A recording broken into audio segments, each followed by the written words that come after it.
Niggas to take your life.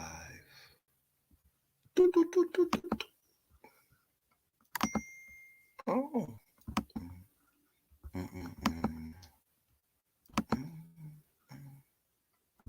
Oh.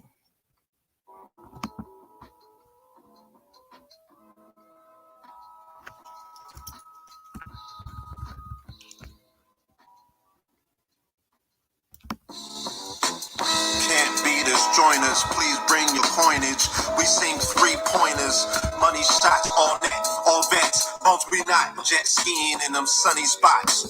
With women edible like gummy drops, dummy stop, dummy stop. The weapon form can intercept the storm. Once my intellect is on, I'm projecting all magnetic fields. And interact with blacks with athletic bills. I'm all about growth and development like residents of Ebbets Fields. Not to choose between woo and chew. We want to line our colors up like a Rubik's Cube and fade to black here the truest hue. When you say the black man is God, who you alluded to?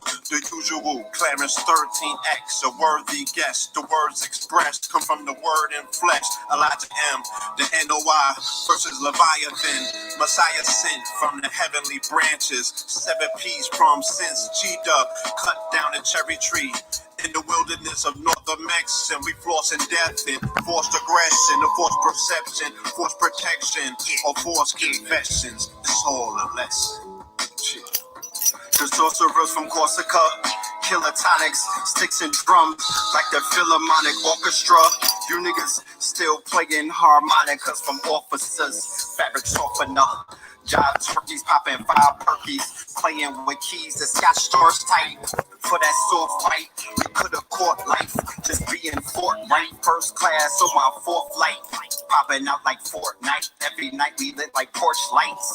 The meek shall inherit the earth, oh yeah, it's scorched tight. And these niggas, they some hoes in these streets. Me, I'm 10 toes in these streets. They lost their souls, niggas got holes in their feet. Shit, I'm just worried about the craft and how to perfect it. Not worried about the craft, yeah, that's out of perspective. Focus on the chip like I'm Robert Kraft, and then how to protect it. It's the waves of the oceans. Get to the money, nigga, save your emotion. Descendant of the slaves in the graves in the oceans. Mastermind that the waves is in motions. These niggas, they addicted to the folly, addicted to that molly.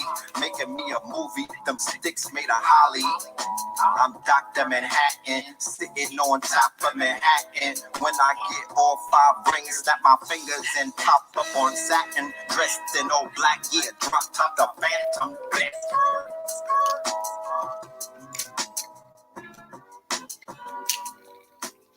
Crumb TV.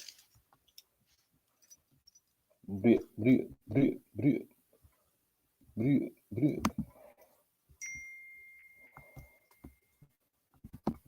Bria, bria.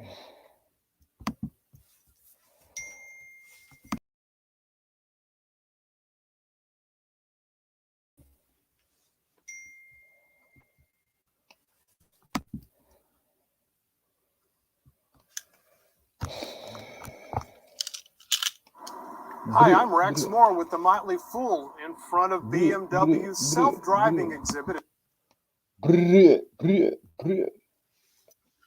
Yes, indeed. We are here in the building. Yes, we are here in the building.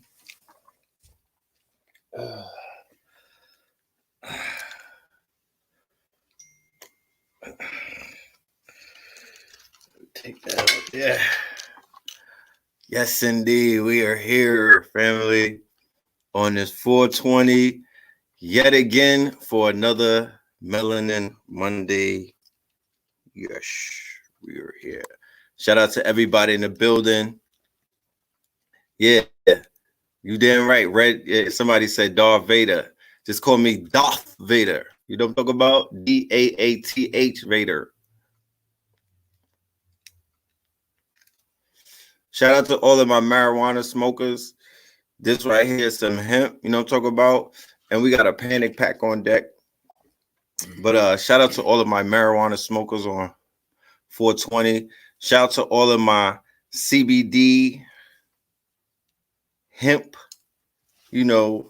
and everybody, you know, the vapors and all of you, all of y'all on 420.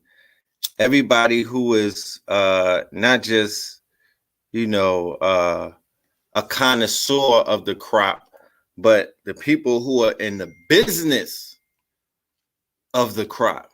Shout out to you as well. Shout out to the merchants of the hemp and the marijuana leaves. You know what I'm talking about? Because yeah. Y'all make things happen. AKA the plug.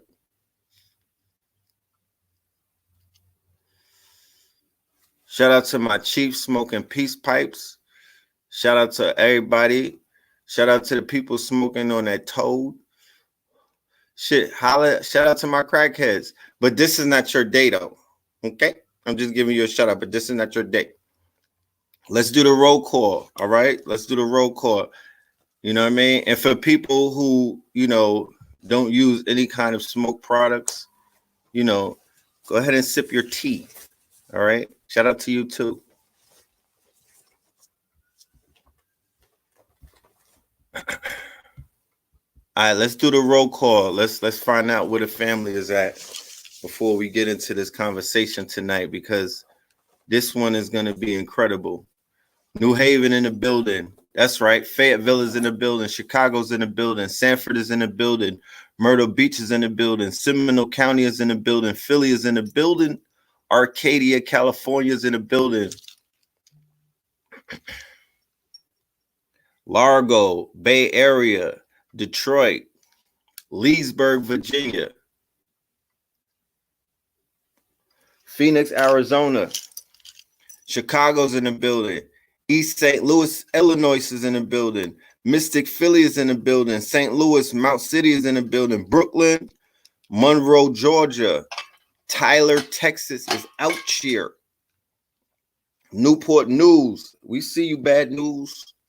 All right. New Iberia, Louisiana, Michigan is in the building. Denver is in the building. Cleveland is in the building. Madison, Wisconsin is in the motherfucking building. LES, NYC, shout out to New York. Hartford is in the building. North Cackalack is in the building. Oakland is in the building. Town Business. Boston is in the building. St. Louis is in the building. Long Beach. North Miami. Money is a major issue. East. Lansdowne. Miami Beach. Y'all should be lighting up during roll call. Norfolk is in the building. Virginia. OKC is in the building. Delaware is in the building. Tonight, we're going to celebrate everybody who smokes in the building. Okay? Everybody who's a smoker, this is your night tonight. Okay? You get to, there's no judgment tonight. Virginia's in the building. Ohio's in the building. Atlanta's in the building. Athens in the building. Louisiana, LA is in the building. Knoxville is in the building. Mississippi. That's right.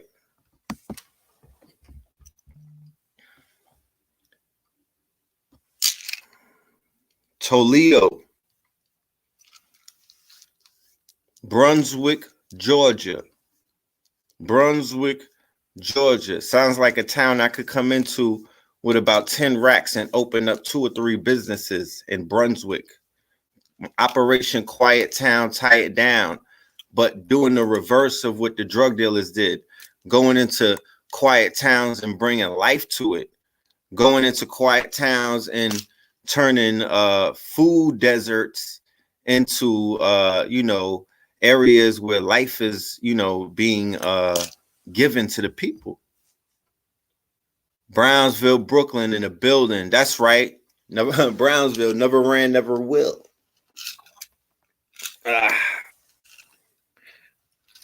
So I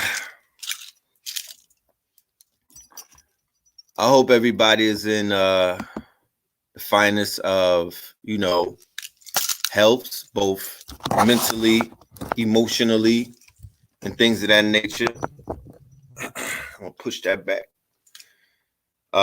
There's been a lot of death in the quote unquote Black community. You know, I've mentioned on other shows that the COVID-19 coronavirus even hit close to home, you know, a family member of mine's, my cousin Ronnie, he was battling MS, and he was, you know, he succumbed to the COVID-19. There's a long list of elders who, you know, were like big homies to me, right? Like these were the key makers. These were the big brothers, you know, Minister Hafiz, right? Baba Kalindi, you know, from Detroit, Baba Kalindi. And tonight's episode, Ascension Protocol 2020, which is a class that's coming up this Thursday, because the process of classes have now sped up every week now. Ascension 2020 essentially will deal with the fact that today is 420, right? So this is approximately a year ago, okay?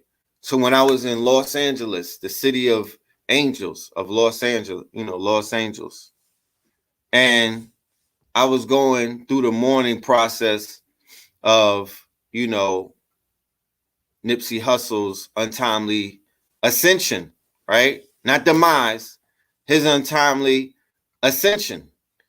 Because what happened was there was an ascension that has taken place, and we're going to show empirical proof of why we say that, right? So when you really look back at it, for anybody who really thinks about it, that was a year ago, but that shit feels like it's about 4 years ago. You know, that's a long ass year when you think about it. So much has happened within those 365 days. I remember being in LA and Easter fell on 420. You remember that? Right? Easter was canceled. In my humble opinion, Nipsey canceled Easter a year ago. Think about that. Just let that settle in for a minute. And then also think about the season finale of American Gods, where they introduced the character Ishtar. That was one of their best episodes, and they introduced multiple Jesuses. And then they said, why is there so many Jesuses? And they said that Jesus is whatever you believe it to be. So whatever you could believe, there's a Biggie Jesus. There were Buddha Jesuses. There was the prototypical surfboard Jesus. There was Caesar Bourgeois. There was Black Tyrone Jesus. There was all of the prototypes of Jesus. And Ishtar was having, you know, they were saying that Jesus took over Easter, right? And then Ishtar canceled Easter. This was in the season finales of American Gods season 1. And if anybody has been following my American Gods series, you know that we laid all of that out. Right?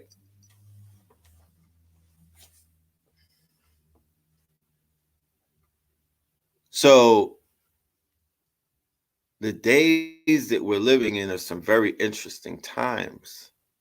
The days that we are all witnessing, we're all bearing witness. We're all bearing witness to something that a days and time that's so interesting and so synchronistic that it could be interpreted by many different people from many different angles. There's no right way or wrong way to actually see this thing, because this thing exists in a realm of what we know as quantum. So it's not definable in the classical way of binary, left and right, good and bad, up and down. That no longer exists. You know, that no longer exists. It exists in a quantum. So it exists in so many different realms that, you know, yeah, it's the 360.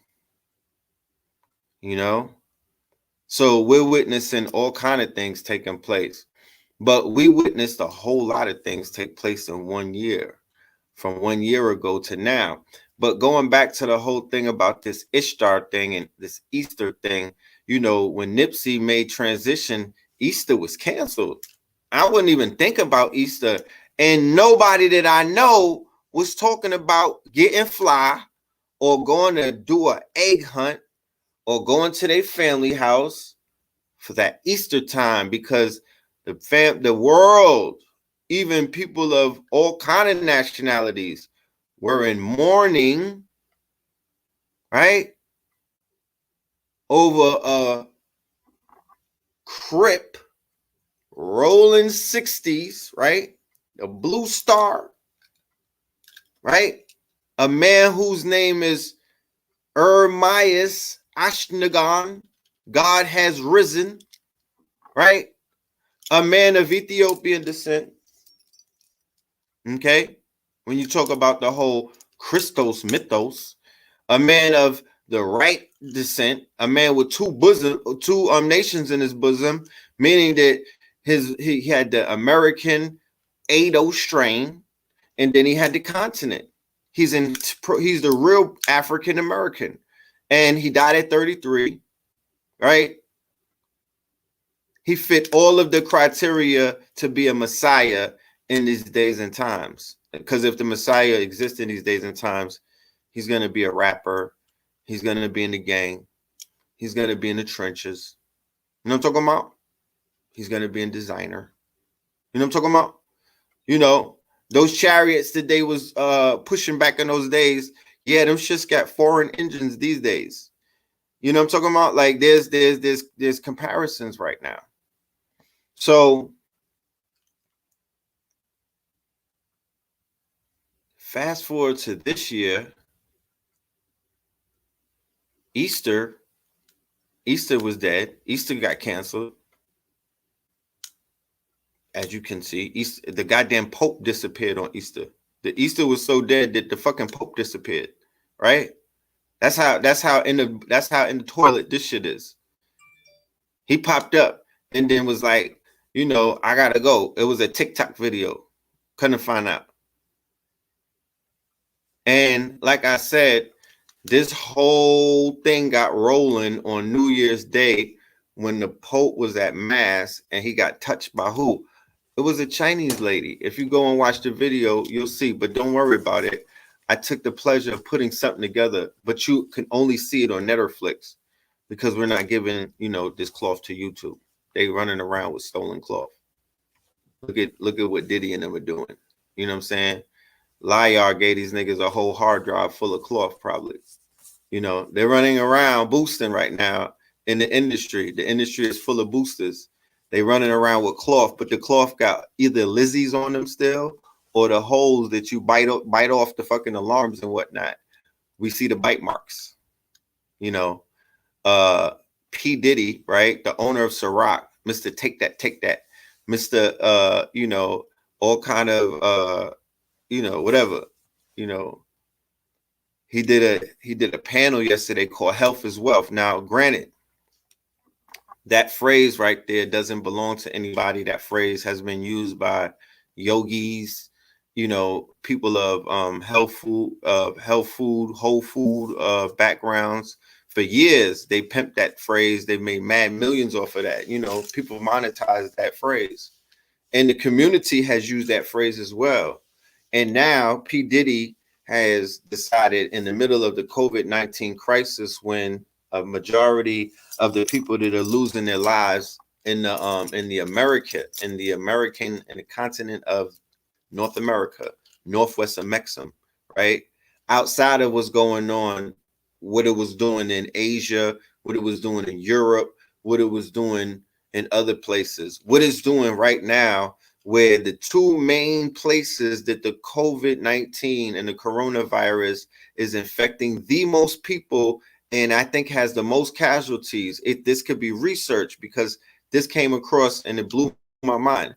Cook County Correctional Jail in Chicago and New York City, right? Those were the leading two.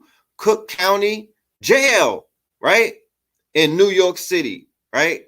Now, we understand in New York City, because of the close proximities that individuals have with each other in the transit system, where the quote-unquote IRT transit system is preferred and taken by the majority of the residents of New York City, regardless of tax brackets, regardless of whatever, regardless of where they live. that is some of the most easiest ways to get around that huge city and whatnot.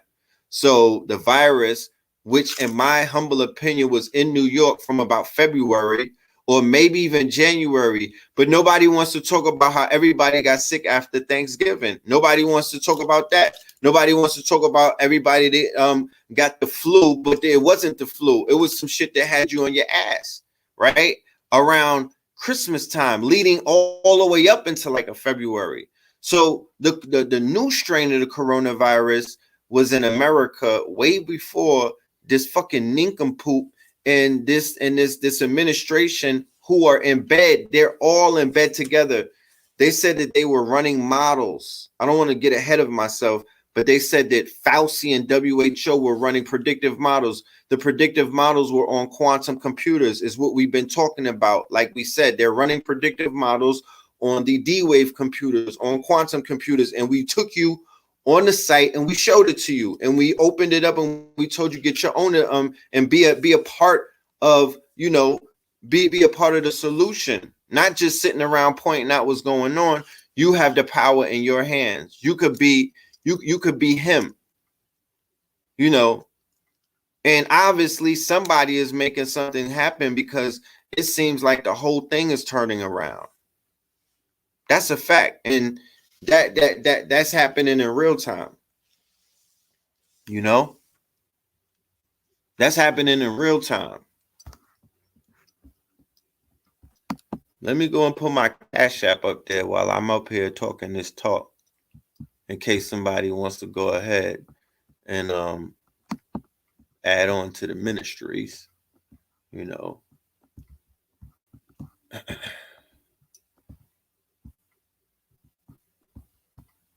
These are some very interesting days, my friends. These are some very interesting days. And what you see going on all around you, outside of the fact that everybody is dodging a virus, that they don't know how this bitch is running up on niggas. They don't know if it's running up on Ricky do a drive-by. They don't know if it's doing walk-ups, flybys, drive-bys, skirt. They don't know if this bitch is jumping out of planes like Fortnite.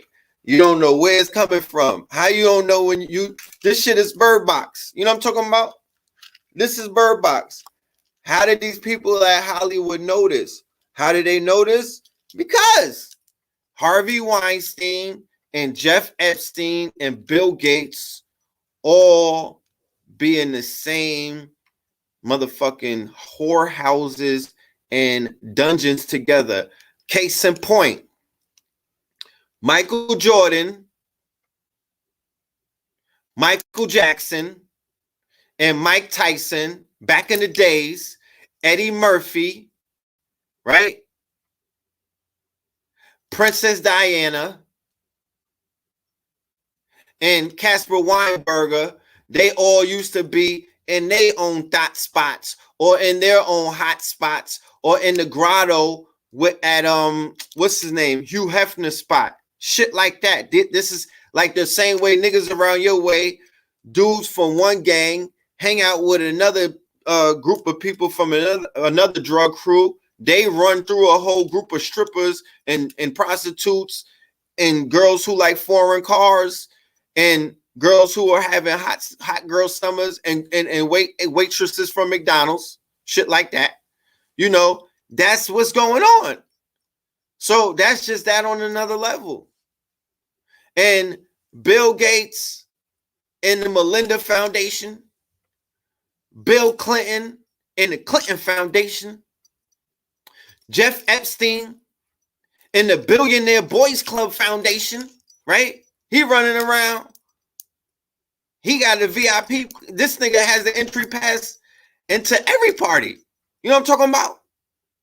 Nigga, Jeffrey is here. Jeffrey's here. You know what I'm talking about? When this nigga pulls up, he's coming in on a helicopter. You know, this nigga is Big Meech. He's the motherfucking mayonnaise Meech. And all of them was riding, all of them was trying to be down with them niggas. These niggas are the glory gang of the white people. You know what I'm talking about? Everybody was complicit. And all of these black people who've been around Weinstein, they know what's up. And everybody that does hair in Hollywood knows what's up. And everybody that does nail and feet knows what's up. And everyone that does eyebrows knows what's up. Wigs and all of that shit. Do they come and tell the community? No. You leave it up to us, though. We out here giving niggas shape-ups. We out doing eyebrows during the quarantine. You know what I'm talking about?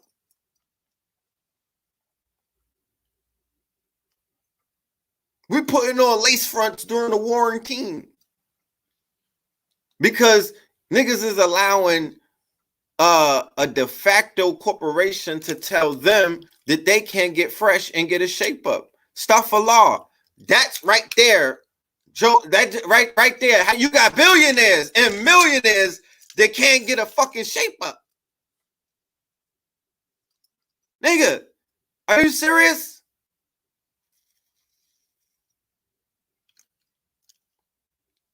That's our lifeline.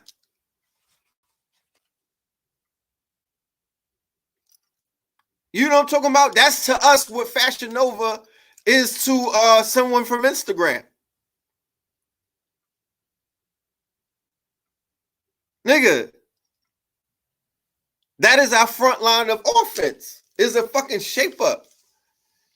If they stopping you niggas from getting a shape up, you might as well have just hang it up. Just hang it up. A fucking flu got stopping niggas from getting laced.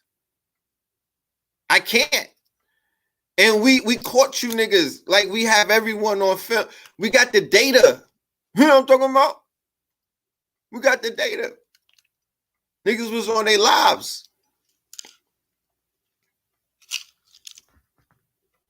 And they let this shit stop them.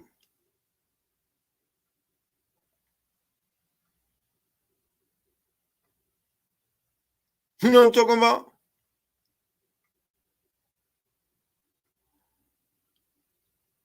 You got to still live your life, man. I don't know what you niggas talking about. Life is great. Life is fucking great. What did the coronavirus do? Let's talk about this for a minute. Coronavirus. Okay. Coronavirus. Some shit popped up in China, slowed down production, right? Made the Chinese people sit inside of their house, coming in on the year of the motherfucking rat, right? Their New Year's, they started their New Year's with a fucking omen. And this is supposed to be their unlucky year, the year of the rat, right? 4 is unlucky to them, right? So the Chinese were forced to sit down, reevaluate things, you know. They basically stopped all of their protests, right? What happened to the protests? Remember that? Hong Kong was going crazy on them, right? They were in a trade war with America. America was going crazy on them. Remember that?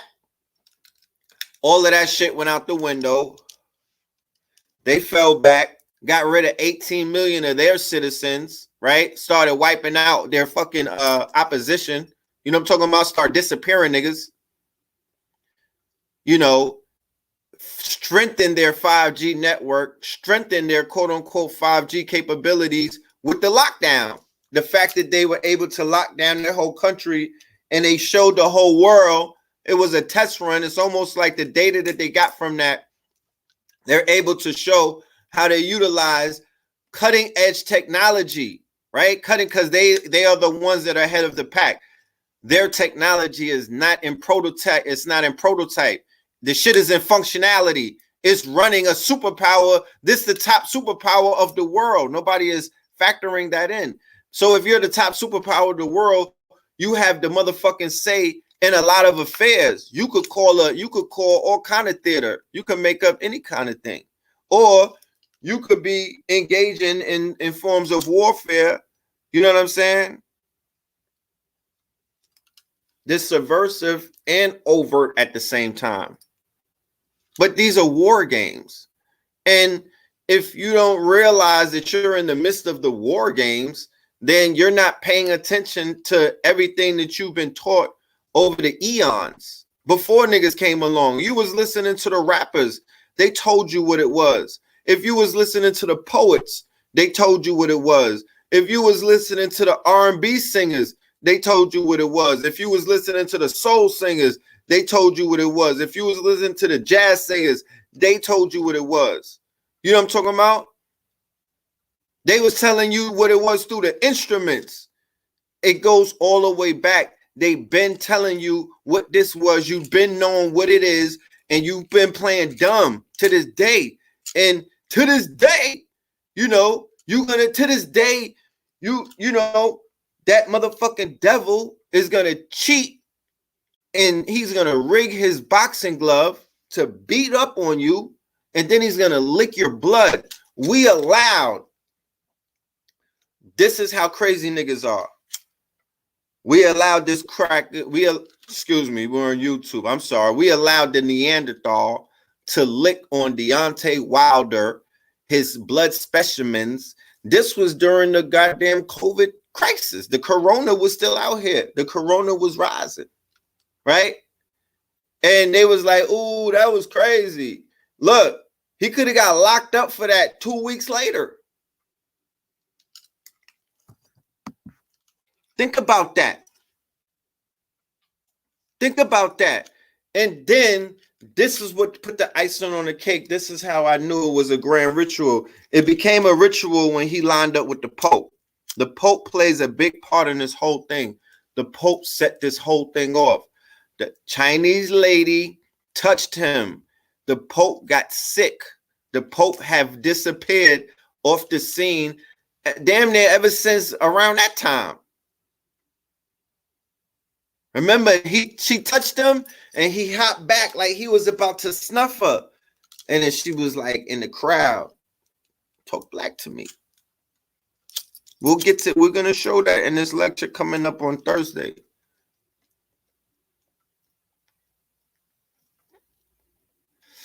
Yep, he slapped her hand.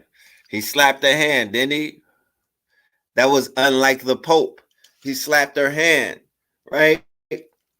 Then the Pope falls sick, right? I'm not saying that he had the COVID crisis. I'm not saying he had the corona, but around the time when it was ravaging China, the Pope falls sick, right? He falls so sick that he cancels all of these meetings that he got. Then, right, people in Italy, which is where the Vatican is, they're not saying that the Vatican is dying of coronavirus. They're like, yo, Italy is being ravaged. They're not like, yo, Rome is fucking crazy. They're not like, yo, Rome is being ravaged right now. When they don't use, they're selective with their language. Think about it. When it's some other shit, when it's some Greco-Roman shit, they're like, yo, Rome, ancient Rome. You know what I'm saying? They're reminding you, yeah, like Rome, like Mother Rome and all of that, right? But during this whole coronavirus, they did not give people the information as to what was taking place and where exactly that was. Like, yo, that's right there in Rome. Like, it's not a coincidence that the saint of pandemics name is Saint Corona, and she's from Northern Italy. They didn't mention that.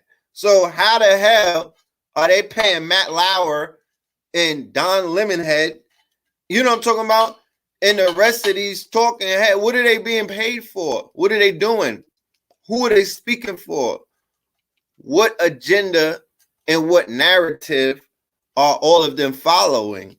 How many times do people need to see the videos to show you all of the news people are speaking from a script that the producers put together? Go and see Out of Darkness. I believe it's on YouTube.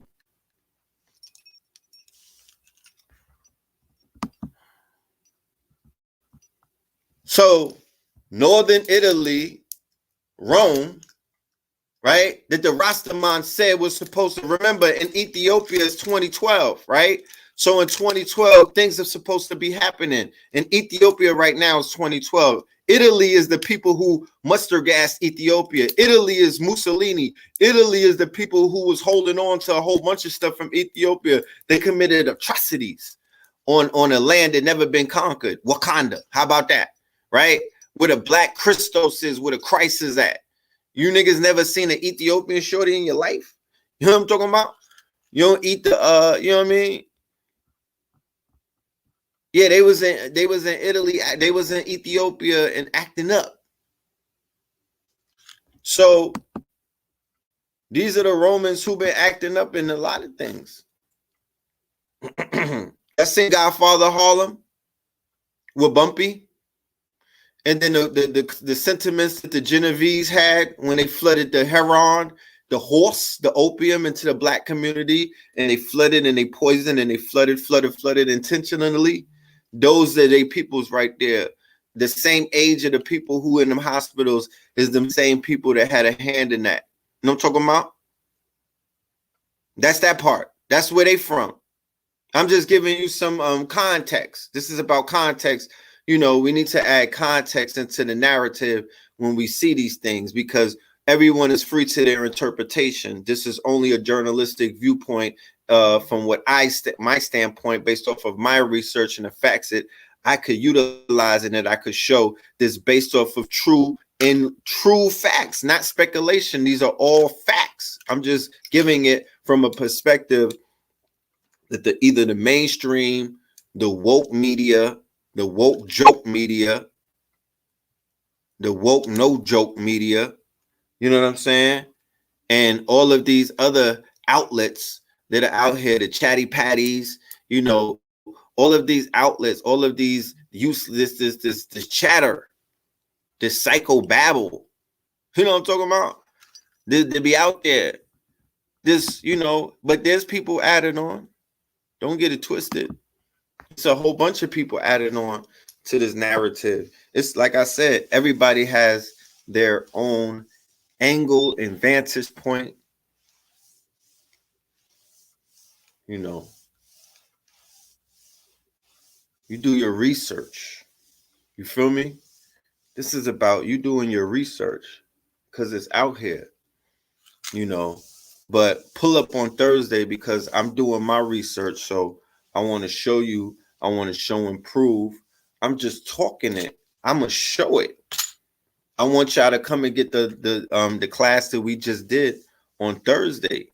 All right. We did Into Deep 2020. That was fire. Okay. That was fire. Shout out to all of my students, my KT aliens who was in the building.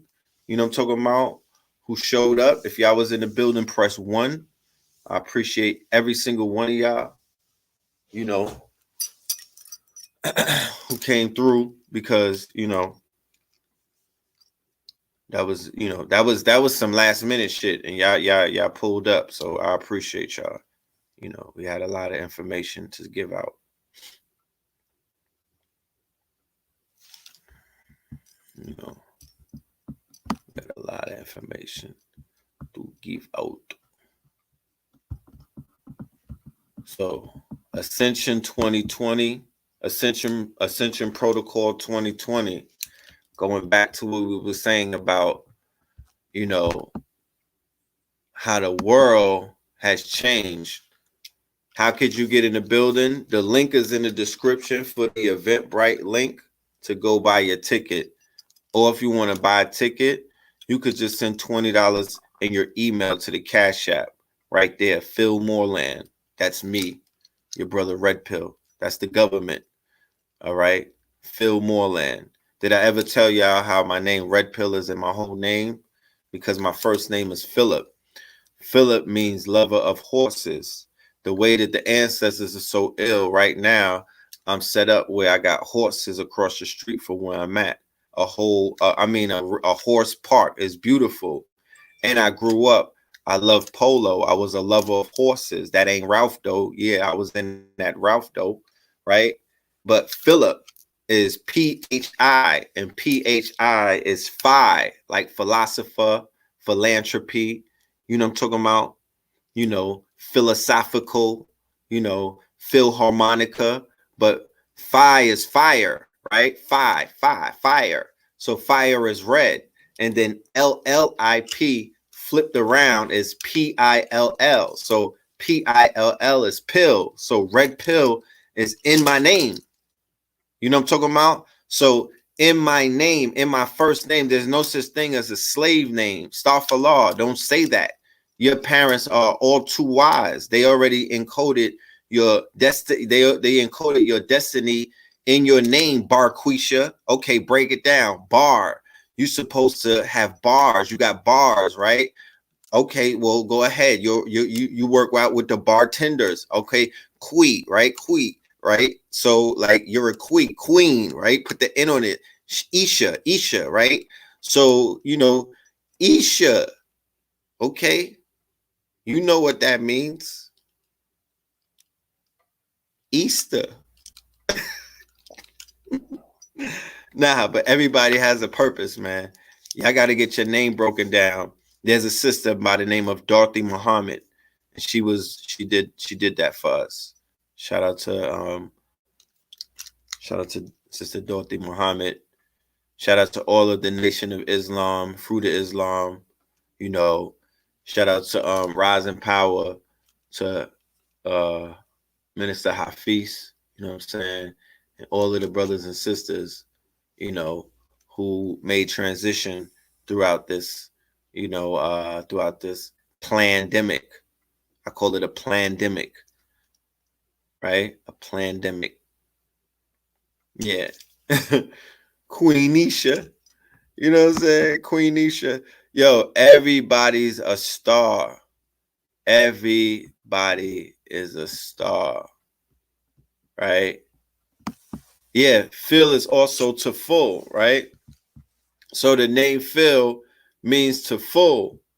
So if anybody knows, if anybody been following me over the years, you don't got to been following me over the years. You could have been following me from the beginning of this year, and you'll know off the rip. I'm filling up. If it's about my cup runneth over, or if it's about filling up the well of water, to whereas people have the audacity to be like, yo, dude, you're long-winded, right? You know, damn, bro, you say a lot. You know what I mean? Like, bro, I'm filling up the fucking cup. Like, you got to understand, my cup runneth over. Like, this is information overload. So the fact that I have somebody to speak to, the fact that I could talk to somebody, the fact that I could share my ideas and my thoughts, and I could see that actually change lives and help people and benefit people, you know, because these ideas ain't mine. You know what I'm talking about? Teddy Riley or Babyface. I did not watch the battle. I admit I did not watch the battle. I know that's haram. You know what I mean? I know that's unheard of, but I'm late to the party, so I'm gonna have to catch up on a replay.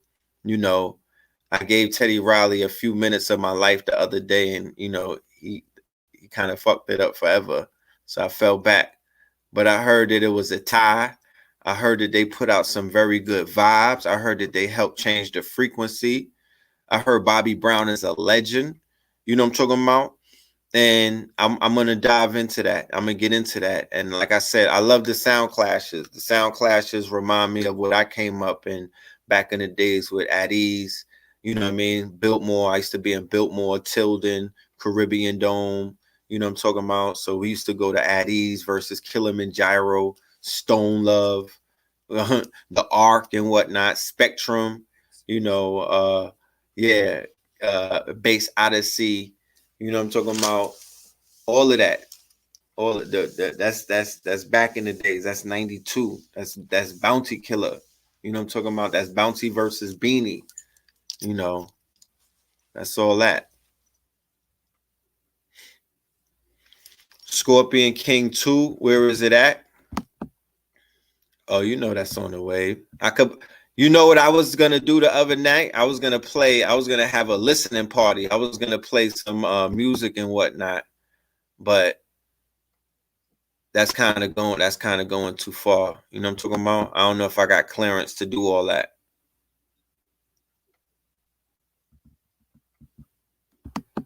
You sent me the other day a Money Man. Yeah, link me up with Money Man. You hit me with a DM, hit me with another DM. I want to link up with Money Man. I've been on Money Man ever since I seen the crypto video. You know what I'm talking about? And for all of these rappers that be out here listening to this information, plugging in, yeah, it's time. You know how they be like check in? I think it's time for everybody to check in. I think it's really time for everybody to hit up the teachers, the thought leaders, the ones with the plans and whatnot, the ones who have networks, the ones who have millions and hundreds of thousands and hundreds of people that are with them, that are walking with them, that are moving with them.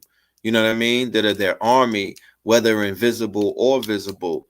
So the same way that a rapper might have a listener, they're interpreting a listener to their music, to a listener to their ideas, or a listener to their thoughts, or a listener to their plans. When a lot of the rappers or a lot of the entertainers or a lot of the athletes have they have some plans. I'm not going to dismiss anybody's plans, because they definitely come with some plans, but there are people out here that have more plans. They have more strategic plans. They have more thought out plans. They have plans that they've been implementing more so. And a lot of these people who come in, the plans that they have, you know, they involve people that we don't need to be involved with. They're not benefiting the sector of people that need to be benefited. You know, they're not addressing certain things with the information that people in our community have. They have information on levels that are 100 times past that, because these people are going to the people in our community. So if these rappers and these entertainers are getting their information from the teachers in the community, you know what I mean?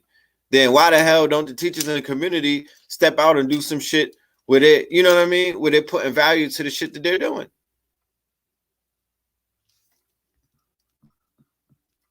Seamoss is going for 40. I told niggas months ago, Seamoss is going to be a Seamoss cartel. It's going to be a Seamoss cartel in the future. You know what I'm talking about?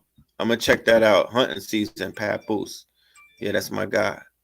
Papoose been had bars all the way from Smack DVD days. I'm talking about Ashy Knuckle Papoose. Yeah, shout out to Guru, man. I met the God before in Miami, bro. That was a powerful God. You know, that was a powerful God. Shout out to him. You know.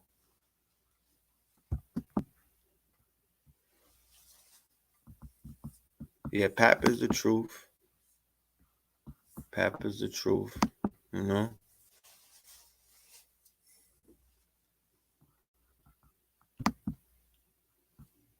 I remember we was talking about Little B in 2013 when we were projecting the trajectory of the youth culture. When we were like, "Yo, this shit is about to get weird." In 5, 4, 3, 2, 1. You know, we were projecting it. I got hip to Tyler and them in the early Odd Future days. Early Odd Future, before he did the what was it, Yonkers video where he ate the cockroach and hung himself. Before that video, you know, we were checking out the whole trajectory.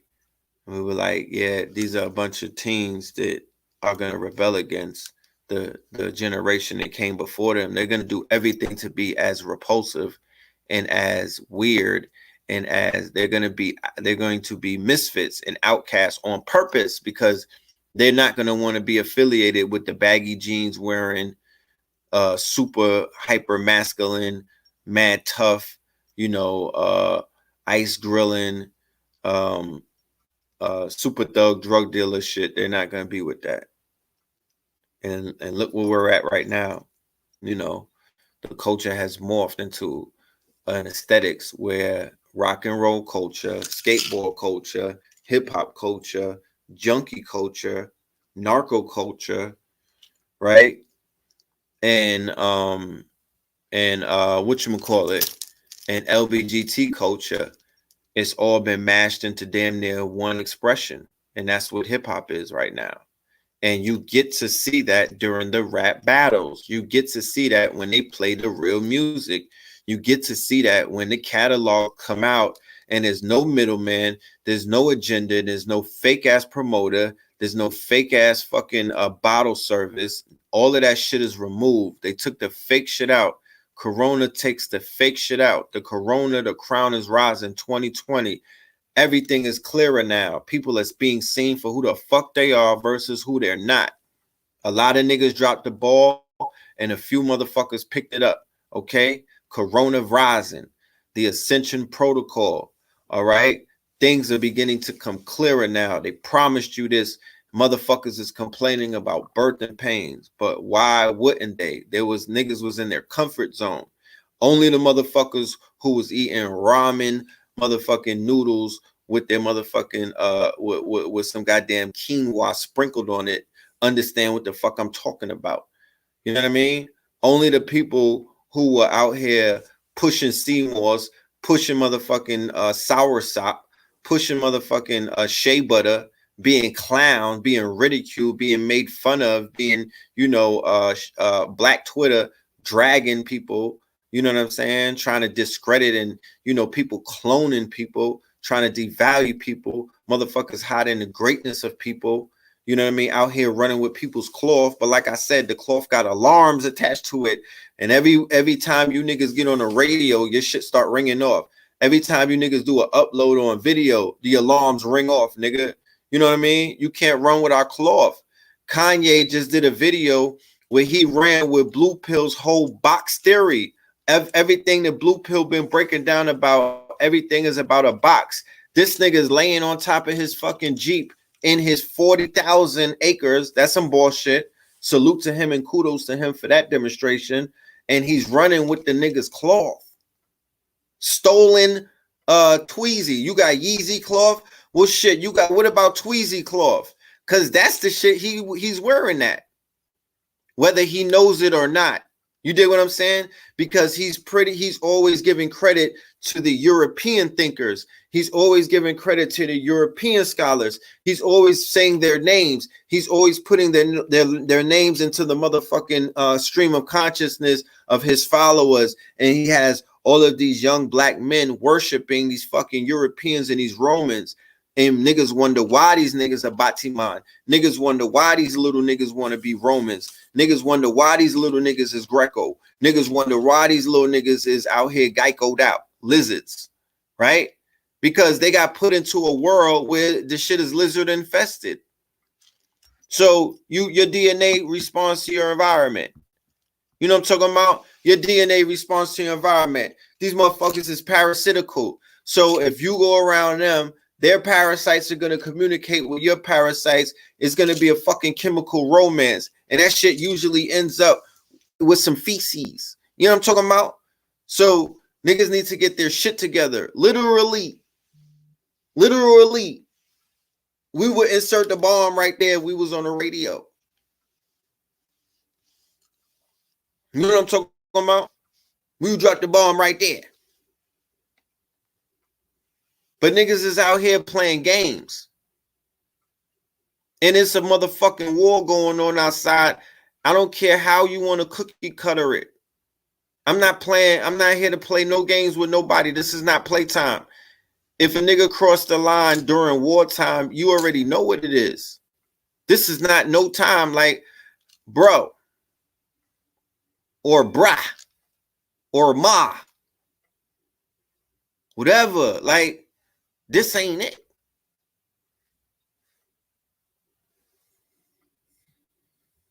This is not it, my niggas.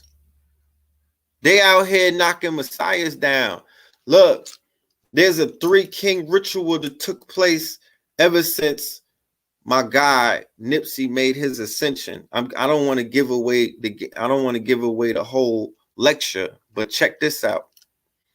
There's already a 3 king ritual that took place. I could show and prove pure prophecy. This don't come from no book, nigga. This is not from Google. This is not from nobody. This ain't from nobody's closet, nigga. This is all original cloth. You already see. I give it to you on all levels. Not only am I giving you original cloth for my thought, the clothing is cloth, nigga. The fabrics is cloth. So it's cloth on every level. And the drip is all, nigga, it's all me.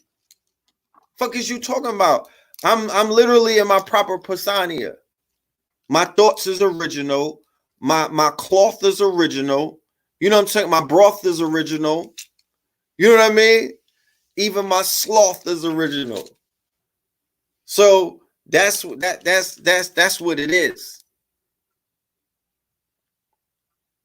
That's what it is. And it just is what it is. You know, shit, I'm 44 years old. You think I'm gonna apologize for my greatness, nigga? You know what I'm talking about? I'm out here swag surfing in 2020, nigga. I'm out here silver surfing in 2020, nigga.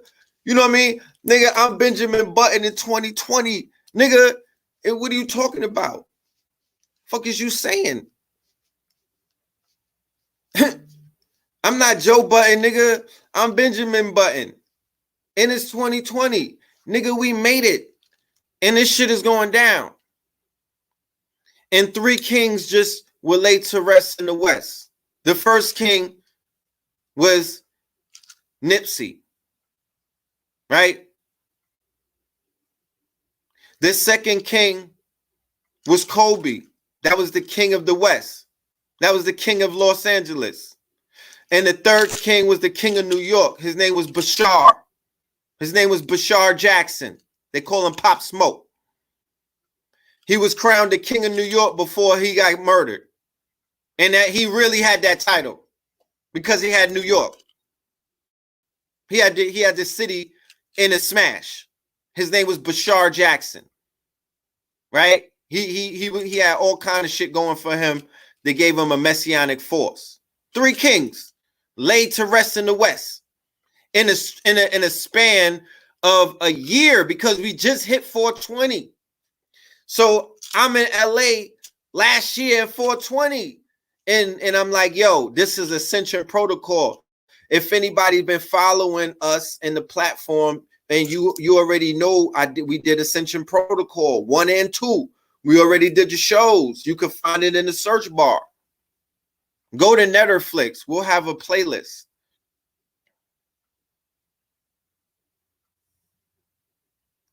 So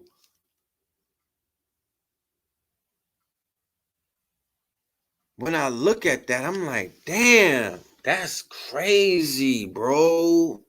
You know what I'm saying? Look at these. That can't be coincidence. Shit. I just gotta call it like I see it. That the great divine speaks through signs. If you niggas is not hooked up to no networks, how the fuck can you understand who's talking to you? You don't even got Google. You don't got the Google Translate activated. When I see certain things, I'm synchronistically quantum entangled to a greater conversation. So I understand the language. It's called a language of the universe. It speaks to you if you listen to it. So this shit is like, yo, it's called intuition, which they say is the highest form of intelligence. Talk black to me. Many of you know this, and some of you don't. But this is not my opinion. This is research. So go and look it up.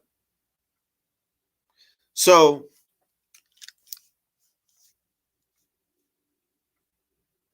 only chance, you know, and I don't at this point in my journey, I don't believe in a theory of chance. There's no such thing as chance. So when I move chance out of the way, I look at what I'm seeing and I'm saying, look, 3 legit kings, 3 of their times, right? 2 of them packed the Staples Center and 1 of them packed BK, right? And I believe his service should have been way bigger. Pop Smoke's should have been way bigger in the era that we're in the 2020s and whatnot, where Nipsey and them set the bar. You know what I'm talking about? Y'all niggas better find a stadium for the guard. You know what I mean? For anybody in my lineage, we need stadium status.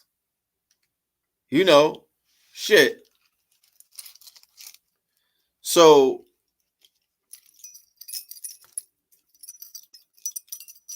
symbolically, right? Not for nothing, or if for anything, symbolically, because remember, symbolism, we're talking symbolically, right? Because there would be someone who would try to justify the fact that, wait a minute, the only king that I know is King Philip, or the only king that I know is in the UK with Queen Elizabeth. What is he talking about? You know, and I would say to you, you know, symbolically, which means a lot. These are kings. Energy that they hold, the amount of people, remember, they influence people's hearts and minds. Each one of them. Pop Smoke with the warrior energy, right?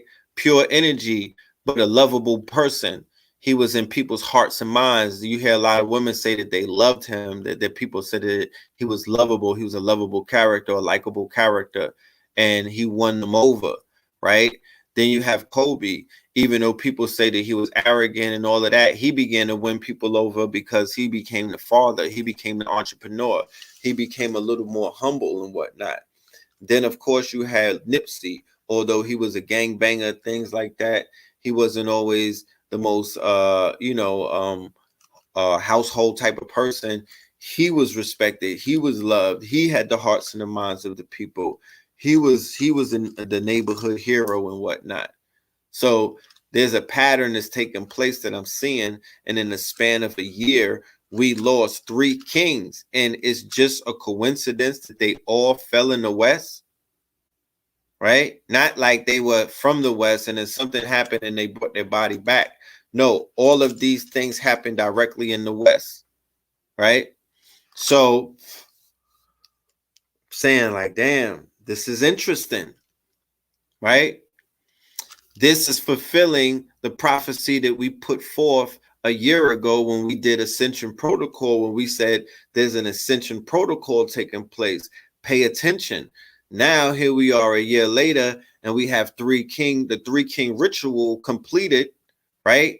We're in the middle of a pandemic, or what they call a plandemic, and I would say that it's a plandemic because if people are millionaires and billionaires, they study the astronomy, they study the stars, right? We all listen to these quote unquote billionaires in their books, and we always listen to their talks, and they talk about how they follow astronomy and how they follow the stars. Well, if they follow astronomy and they follow the stars, and they know what's going on in the stars, they know the precessions, they know the alignments, they know what's going on, and they know what's coming, right? So they know the energy that's coming. They know the time that the portal, they know that there's certain portals that are opening. They know that Saturn and Pluto is coming. So that's how they begin to design their businesses. That's how they begin to design their news cycles. That's how they build up their propaganda. That's how they roll out their movies. That's how they roll out their music releases and stuff like that. That's how they do a lot of things, because these people study the precession of the stars and the equinoxes and all of these things, and they study the charts and they move accordingly. And these are billionaires and millionaires. So when they move, it's a movement. When they move, it's a move. When they build it up, you as the consumer, you as the person that's being marketed to, you as the target audience, you are being targeted by people who are operating on levels of not just of more knowledge than you. They have more resources. They have more, and they're planning it. They've been planning that shit for about 6 months ahead. Remember, designers in fashion, we're planning for motherfucking summer. We're planning for winter 2021 right now. You feel me? So it's always being ahead of the curve. And that's a mentality that my collective, Facts 2020, the family that's a part of the Facts Initiative, the family that's a part of the KT Aliens, the students that are part of the KTL University. Like, this is how we're going to move. the shifters, the family that are part of the shifters family and whatnot. Shout out to all of my paradigm shifters, 19 Keys, Pop Darby, Derek Grace, Rizza Islam, Brother Ben X, Blue Pillar, Billionaire PA. Who else? If I'm forgetting anybody, Chris Coleman. If I'm forgetting anybody, pardon me. We had a wonderful live stream yesterday on Brother 19 Keys IG page. I think they're gonna repost that on YouTube. He did about a 4-hour stream, and it was about a new America, right? And I opened it up and I went in, and we're in a new America. Ajna is not a part of the shifters anymore. She hasn't been a part for about a year. So we opened up and we talked about the new America, and we're in a new America right now. We're in a new day and time. We're in a new quote unquote paradigm. The paradigms have shifted, and it has shifted in our favors. Going back to what I was saying earlier before I jumped into another topic, I want to finish my thoughts that the times that we are living in right now, that the COVID-19 or the coronavirus has disrupted, has done what? It has taken the children out of public school. I was having an issue with my son in a charter school. I was having issues about what he was being taught versus what he was not being taught. The studying that I was doing on the internet was showing me that there were children of his age that were learning information that was 5 and 6 grades ahead of what they were teaching my son, right? Not to mention the way that they teaching this dude how to do math is math felonious, right? So, and there was a bunch of other things going on, right?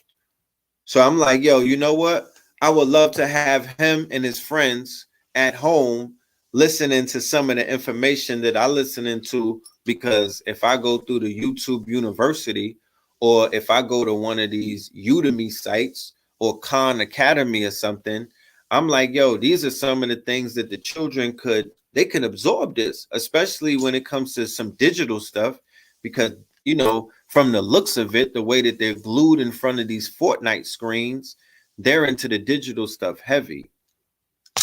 Turn around. Every child in America is at home, right? We had campaigns of scholars in our community that talked about how much they wanted to teach the children and all of the opportunity that they wanted to give these children. And I'm not being facetious and saying just Umar Johnson as the only one. There's a litany of people who have said that they wanted to do something.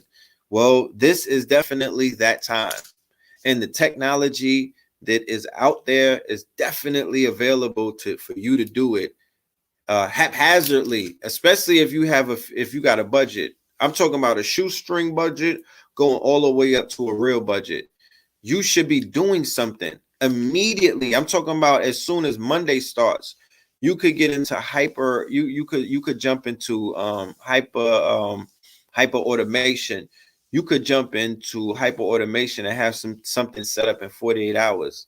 This is a day and age where there's no limits.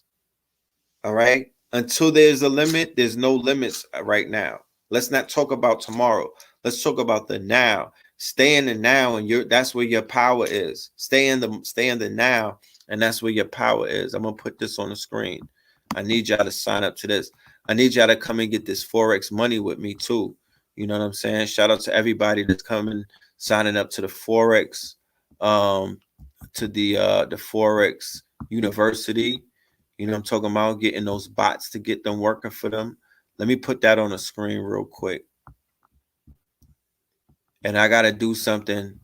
I'm gonna have to do a Ask You to Classy Wednesdays with Trillionaire and Heru, so we could talk that talk and give y'all receipts. You know what I mean? Because what I don't want to do is tell you about something that's right there. That's for anybody interested in the Forex.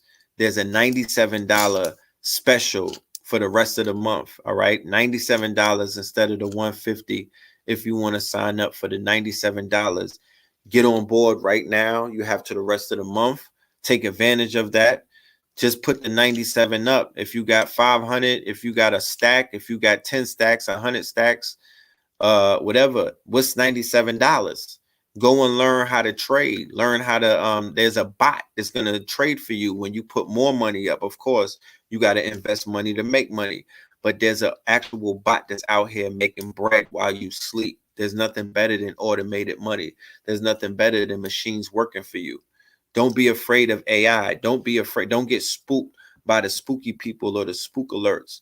Not to take anything away from people who are warning of the dangers of AI, but give people the balance, give them the power and the motherfucking give them the joy and the pain, give them the love and the hate, right?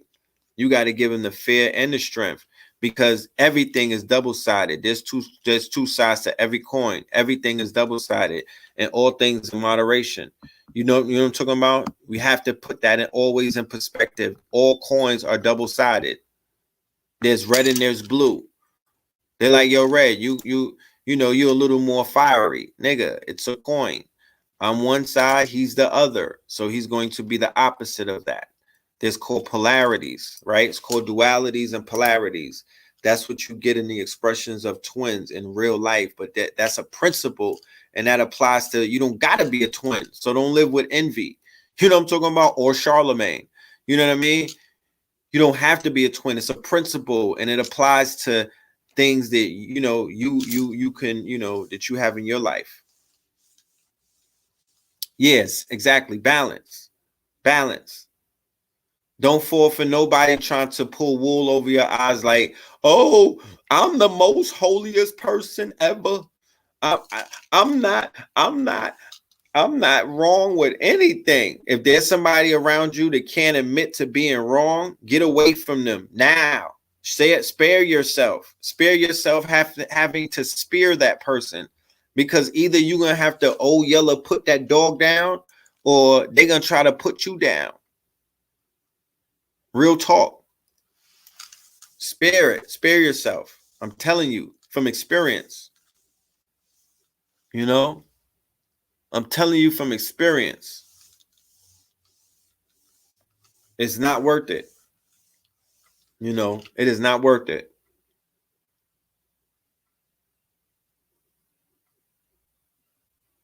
Keep it moving. Right now, the ozone layer is the widest open that it's ever been. Do you know what that means? The ozone layer. We're gonna talk about. I can't wait to talk to y'all on Thursday.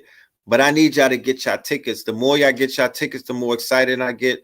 The deeper I go in my research, the more I dig. You know what I'm talking about? That's how that shit works. This is a call and response type of thing. Y'all release dopamines. So it makes me go harder. So I love it when the family goes and cops those tickets and snatches up those tickets and come into the classroom, because at the end of the day, this is a wave. We've been on a run.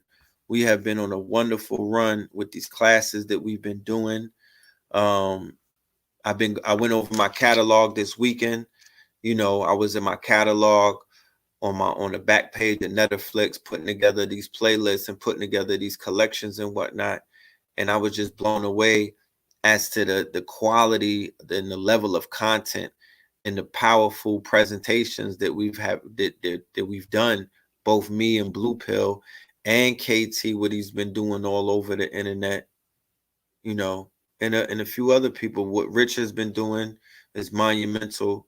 What Black Dot has been doing, monumental things. What AA is doing in music, and then what he's doing in books and whatnot, monumental. What he's doing in fashion, monumental. There's a lot of people doing monumental things. Mama Pill is doing monumental things. Like, she got some crazy things going, some fire things going on behind the scenes. Even though Nick Cannon didn't put any of us in the trailer, we are in the documentary. I'm talking about. It's impossible for her not to be in it. There's 3 people's name on the indictment: Dr. Sabi, Ma'a, and Mama Pill. So, if he named the thing Strong Enemies, then he's implying that my mother has strong enemies. So, but she's not in the trailer. But that's something that Nick will have to talk about when he gets interviewed. That's another thing. I want y'all to give me I want y'all to start giving me some names of people that y'all want me to interview, because that whole thing with the IG and whatnot where you could call people and interview them, I'm gonna start doing that. This is the thing about IG that it doesn't entice me to go, to do a lot of IG stuff. They erase your video in one day, and sometimes they don't allow you to download the video right after you finish it, so you can, unless you got the screen recorder. And I don't have time sometimes to sit there for an hour recording that shit, and my phone goes off so much that it's almost impossible. So when I do these IGs, I need some designated recorders. Y'all, there's somebody out there recording everybody's shit. So whoever that is, tell them to tell their cousin to record my shit. And whenever we go live, either me or Blue Pill, or if KT goes live, we need someone to archive every single one of those Instagram lives, because I've been flushing gems upon gems upon gems down the toilet. The shit is I don't even want to do Instagram videos unless I could keep it. My content is not for throwing away. You know what I'm talking about? Like, when you in the lab, they tell you don't throw the motherfucking shake away. When you doing clothing, they tell you don't throw the scraps away. When you doing vinyl, they say don't throw the extra vinyl away, because we could use it. So we using shit. When niggas was in the kitchen with that hog, they used every piece of it. So we got to use every piece of it. But if y'all gonna sign up for the Forex, that's it right there. All right, we will be doing a whole show either tomorrow. I wanted to do it today, but I was very busy putting together some things that was taken for the herbs, for everything, for life-saving herbs. This is the one-stop shop. This is Mama Pill's website. I will not promote anything else but this website when it comes to the health products, when it comes to any kind of solutions for any kind of ailment, because that is the lady who helped cure AIDS. Bottom line. And that will be proven as soon as this documentary comes out. That woman was responsible, along with other people, in curing AIDS in our community, and she is here amongst us. She is right here. She is breathing. She's good. You know what I mean? She's functioning. She's active. She's healing people at an excessive rate right now. She actually needs a school like Madam C.J. Walker had a school. She actually needs many schools like Annie Monroe had many schools to teach women on how to straighten their hair and whatnot. And I'm not taking no shots against any of those entrepreneurs and whatnot, because they had to do what they had to do, and they did it how they did it in their day and times, which was 100 years ago, by the way, right? And they came out of a quote unquote calamity. They came out of the Spanish flu, and that's when she came out this bitch popping. That's the way the whole bunch of people are going to come out of this thing popping. There's going to be multiple millionaires. There might be one billionaire, similar that there was multiple thousandaires back then. And maybe Madam C.J. Walker was the one billionaire. And niggas was like, oh, she getting a lot of money. Oh, she got money, right? But that's what it is. I want my mother to have that right now. She deserves that. Like, she's worked hard enough. She's birthed enough. The fruits, the seeds that I saw my mother plant in St. Croix, Dr. Sabi, Sultan, Ma'a, Wiwa, even Usha, Sasa, the Bowmans, right? The seeds that I saw them planting, that what I'm seeing growing, what I've seen grow to where, being vegan and following Sabi's his herbal list, his nutritional list, and his voice and his quote unquote consciousness being the consciousness and the voice of health in these days and times. Do you know how that makes me feel? Like, uh like that's like a victory, you know? That makes all of the sacrifice worth it. And I'm looking at all of the seeds that have grown, and it's exciting. It's so overwhelming that I don't even know what the hell it is. It's so overwhelming that I can't even fathom it. I'll never be able to fathom it. It's unfathomable. The impact and the importance of it, and the role that I personally play in it. You dig what I'm saying? The fingerprints that I have in it. You know, the fact that me and Dr. Sabi, you know, we have to meet. Like, even in the ethers, you know, I have to sit down with him. There's definitely instructions that he has for me, because anybody who read the book that Mr. G put out, the whole chapter called Finding Philip. Finding Philip is about Dr. Sabi looking for Philip, and I'm Philip. That chapter is about me. You know what I'm saying? So finding Philip, and then I have a chapter in the chapter where I'm talking about that whole chapter. You know what I mean? So this whole journey is mad spiritual. This is a personal journey, but the power of where we're at in the digital age, the power of being in the evolution has been digitized, is that everybody gets to see this shit. This is what Andy Warhol predicted. Everybody is bearing witness. This is the Truman Show. Everybody's bearing witness to everyone's journey. I'm on Instagram watching my day ones celebrate life, mourn life, you know what I mean? Uh, you know, live their life. You know, everybody is watching each other, and paying attention to everyone's come up or downfall, or maybe something in between that.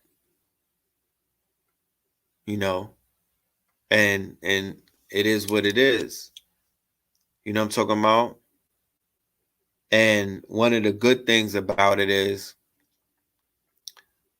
even though I won't probably never see certain people ever, there's somebody that's watching this that knows the person that they call Red Pill.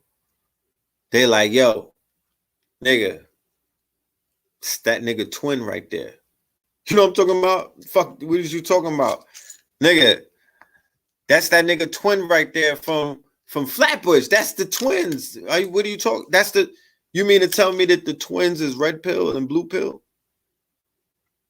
Like, there's somebody right now probably locked up, right? Doing life or doing whatever football numbers on a cell phone.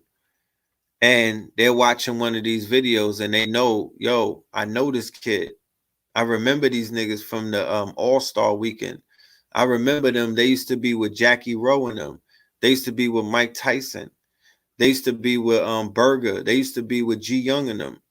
You know what I'm talking about? They used to be with Poop Man and all that. Like, there's people from the streets that are being inspired to be greater versions of themselves, because the fact that they could see me and my brother Blue Pill on these stages, standing with the giants, standing on the shoulders of the giants, is giving them life, is making them want to turn into the gods that we've always wanted them to turn into. So this shit is already a touchdown. Like, this whole situation with coronavirus, where a lot of people lost their mamas and their grannies and their aunties and their uncles and whatnot. You know what I'm talking about? They real loved ones and whatnot. And they were told that Bill Gates and some people and some technology called 5G and the WHO and some other people were responsible for this shit. Like, these people want some answers, bro. These people want some answers. And this is the streets that I'm talking about. This is not the Poindexters. You know what I'm saying? These are people who got action in their blood. They got action in their Jacksons, you know, and they active. And now they willing, and you know what was disheartening, and the reason why I lashed out the way that I did, because, you know, my reputation is on the line. I went on record and I bigged up Charlemagne the God and the Breakfast Club when we did the whole decade in review on Black Magic 363, right? We did it on like around New Year's going into 2020. And they said what was one of the most influential commercial platforms for consciousness in the whole decade, right? And everybody had their answer. And I was like, nah. I was fighting between the Breakfast Club and I think something else. I forgot what else it was. Damn. And I was like, the Breakfast Club. And I gave my reasons. I said, because the fact that they exposed some of the thought leaders in our community, right, who needed to be introduced to the larger portion of our community, right? There's a hand-picked few, right? It can't be everybody because all of the teachers are not, quote unquote, synchronized to connect like a Bluetooth. They're not synchronized to connect to the signal of the hood. The frequency of the hood is a unique signal, right? And everybody can't connect to that signal. So people like Vlad, people like Charlemagne and the Breakfast Club, these people are appreciated, right, for the sizes of their platforms.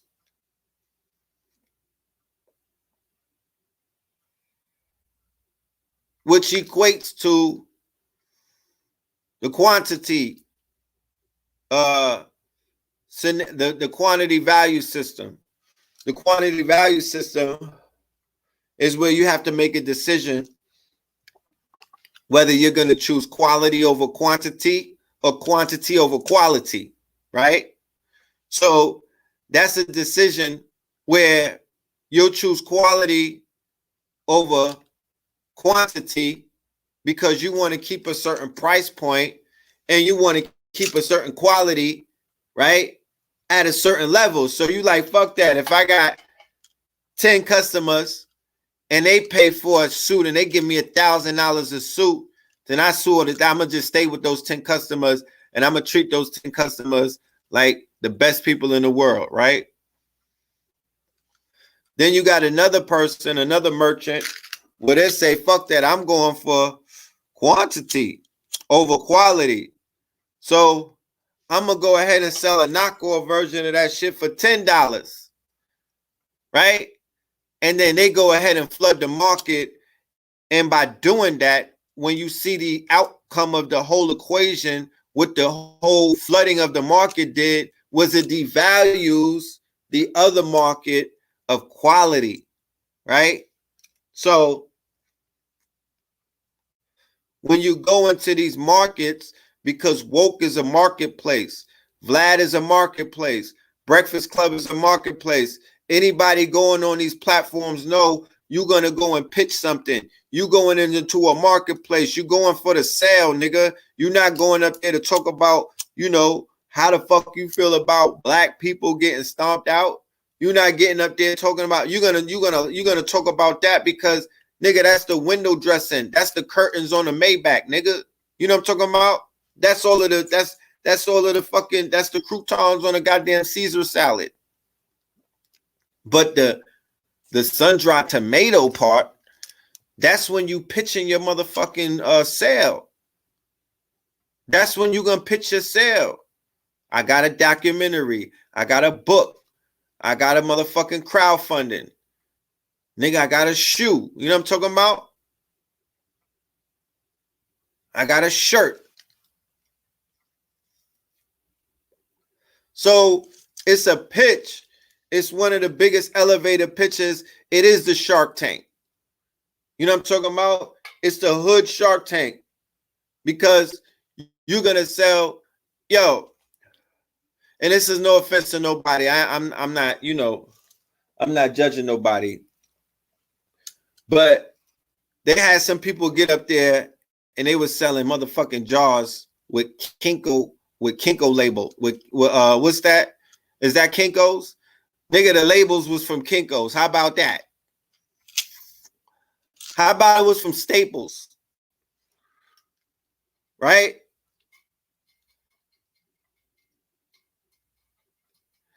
That shit looked like a care package from 2/5.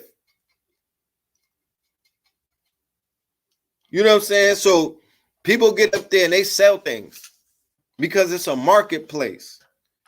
It's not nowhere to go and make solutions. It's not nowhere to announce, you know, I'm here to help these Negroes. You know what I mean? It's there to stunt. You're playing a ratio game. If I get 1 million views and I get 0.001% support, 0.001%, that's all I need. People understand the 1,000 fan theory, right? It's certain people that's jugging for a unique, true 1,000 fans. Then there's other people that's jugging for 10,000 true fans. And they're going to gamble quality over quantity. So when they go on these platforms, they're bringing quality membership with them because everybody comes attached with quality membership. Wherever they go, they're bringing quality membership with them. They bring the nation with them. They bring in the conscious community with them. They bring the Israelites with them. They bring in the Moors with them. They bring in all of their quality membership to these platforms to trade their membership for this platform's membership because it's all about merging the platforms. It's digital convergence. It's about merging, you know, it's about that. It's like how the fishermen fish. You go in with that net and you just grab a whole bunch of their members and whatnot. And then you got yourself more, you know, more followers. You know, it depends on how people cook their shrimp. You know what I mean? What you want, followers? You want subscribers? You know what I mean? Are you out here looking for some, you know, you trying to, you know, are you looking for some Tinder dates? You know what I'm saying? Like, people do what they do. People do what they do. So that's the shit that's going on. Yeah, the convergence. That's what's, and that's not a bad thing. Nobody is saying anything is wrong with that. All I'm doing is speaking. I'm just giving you the framework as to what takes place, so you can see it with the veil lifted back a little bit. You know, this is a business transaction. Some of these shows, you spend money to go on these shows. Some of these are tickets. You know, but why not spend the ticket? Because you're going to sell. You could sell $1. You could sell a book for $1. You might sell 1 million books. You might sell 100 books. You might sell 100,000. You're gonna sell what you. If I go up there, I'm selling something. Don't make no mistake about it. But the question is, when you switch, when you go for quantity, when you go for quality, quantity over quality, can you get that value back? Right? Is it good to have more quantity membership or more quantity of people who are listening to you and paying attention to what you're saying and, you know, checking out the videos that you're doing and whatnot, and, you know, watching you amongst all of the other stuff that they're watching, which 90% of it is fear-based, is not fact-based, and a lot of, I don't know, like the videos that people tag me in on Facebook, all of them shits, I don't watch none of them. They all basuda. They all basuda. If a white person says some shit on the internet, bro, bro, if a white person, I'm about to open up a talent agency and just hire some Peckerwoods so we could get money off you niggas. If a white person takes anything that one of us say and say it, and they could go to they could just go to Parties R Us and get a goddamn doctor suit and have a fucking my first Sony stethoscope. And niggas would be like, yo, they tag me with the emergency. You must watch this before they erase it. I'm like, what is this shit? Is this it? And then I'm like, fam, this is a remix video of some shit a white nigga said 6 years ago. Why are you? They're sending me old, and it's cool because all of the old videos are becoming resurfaced, and it's a new crop of students. But it's just like everybody inboxes me all of the negative stuff, all of the depressing stuff, all of the people taking L's. They're fixated on trauma porn and on Facebook. They are fixated on it. At least on Instagram and my DMs, we share a lot of information, in the groups and whatnot. It's work being done. But on FB, bro, they just emoting negative, they emoting negativity and fear. It's very fear based. It's very fear based. And it's money on Facebook. Big money. Huge bags. You know what I mean? Huge bags. So, somebody is making a lot of money off of Black people's pain and trauma. Somebody is making money off of Black people's quote unquote conundrums. Some people are making money off of Black people and not giving them the solutions when they could easily put band-aids on these wounds. Some people are milking Black people for, it's not just the money anymore, it's the emotion, it's the crying. They're drinking tears. They are taking weak bodies and abusing them and molesting them. They're becoming predatorial. You know what I'm saying? They're trying to wipe out everything. They trying to take everything from people. These people are heartless on top of a lot of things. And I'm not saying that to be pessimistic, but it is what it is. Like, my mentality at this point is self-government. The government failed the people. And we all saw it. And if you want to act like you didn't see it, shit, that's on you. That's on you. But I know enough is enough. I don't need to see any more of the movie. I'm good. I'm ready to walk out. Let's film our own movie. We have the opportunity to do that in the now, right now. Don't talk to me about next month. You know what I'm talking about? Yo, Pill, I'm gonna get back at you. No, you're not. You know what I mean? My nigga, hasta la vista. You know what I'm saying? You don't know what the fuck is going on right now, but you're not gonna get back at me. If you're gonna do something, do it now, or don't say anything. That's what this is about. So I'm gonna shop with y'all one day, nigga. That day is today. That day is today. Shit.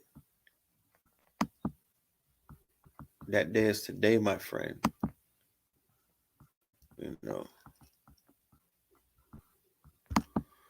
Make sure y'all go to Netflix. That's the future. We're gonna be accepting all original content.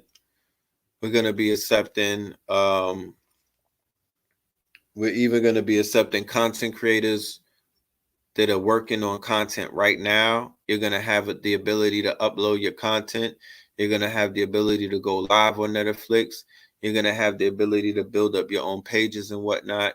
So get your content ready, content creators. We are also going to be looking for graphic artists. We're also going to be looking for videographers, and we're also going to be looking for script writers.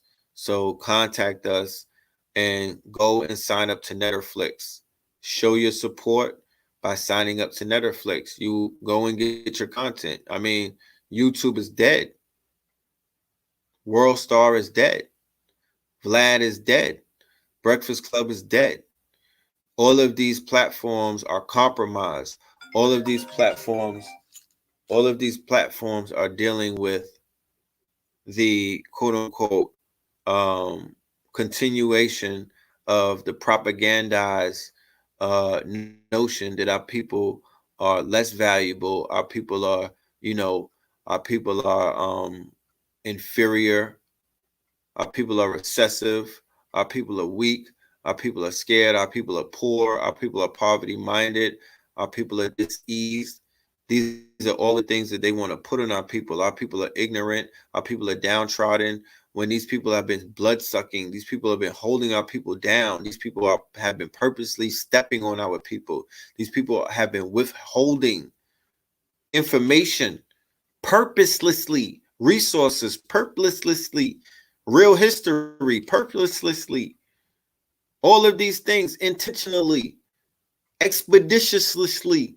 They've been keeping from our people. They've been ishkeeting their property, ishkeeting their land, ishkeeting their resources. Don't fall for the okey doke. These people have taken oaths to keep their fucking feet on your neck. It's nothing personal. But don't ever in your life think that, whatever they try to tell you in regards to how you measure up in their eyes or what they see in you or what you were supposed to be. And at the end of the day, on the left hand, they're working their best to quote unquote, disrupt, um, disengage, and disempower not only you, but your community. Come on, don't fall for that. You feel me? Do not fall for that one. You better look into the eyes of your babies. You better see the greatness in the future that rests inside of their pupils. You know what I'm talking about? You better look into the eyes of your woman. You better look in the mirror and see yourself 20 years from now standing on a continent that you own. Fuck some land, a continent. Maybe the continent that you standing on right now. In 20 years, that should be yours again. Because that's definitely a possibility. So right now, history is being made by the history makers and the mystery breakers. The master teachers were right. Killmonger was right. Thanos was right.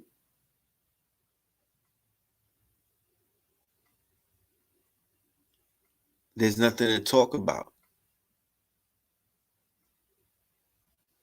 That the Tyson Fury played Bye Bye Bye Miss American Pie after he licked the blood of that black man, after he cheated him in front of the world, after he had a meeting with the Pope. And he told Deontay Wilder, who was saying that he was going to tap into the power of the ancestors, he told him, "You're not going to beat Jesus. I'm going to represent as the Gypsy King. I'm going to represent King Jesus, and I'm going to beat you in the name of Jesus."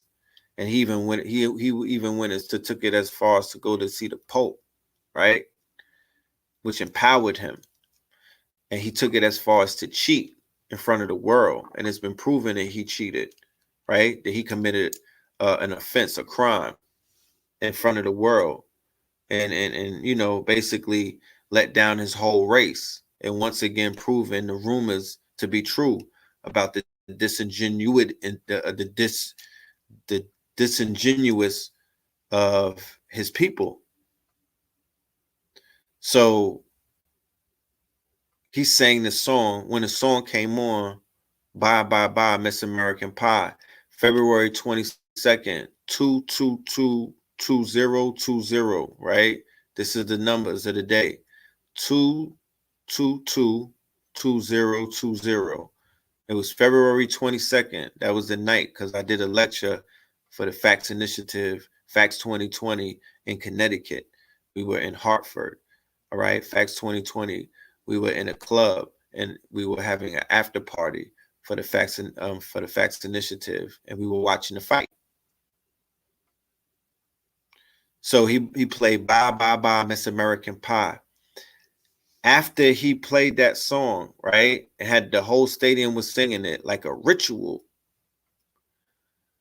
America coincidentally, right, almost like clockwork, tick tock, tock, tick tock. Remember Watchmen, right? Remember TikTok? Now, what's the biggest app? TikTok. But what's counting down? The atomic clock or the doomsday clock? TikTok, right? But they were showing you tick tock, tick tock. And in the Watchmen, it was about the 7th Cavalry, right? Who were what? They rose up on a white night, right? Which is the night of the ropes, which is the purge. It's the same thing. They rose up and they killed the police, right? The same way that they're rising up right now when they're going down to City Hall. That's the 7th Cavalry. Those are the militias.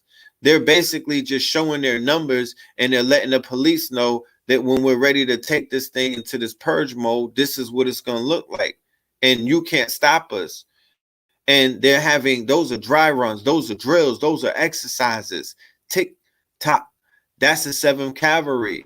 Remember in the Watchmen, they were all masked up. Tick tock. And then you had the whole scenario about a black god who woke up to their godhood.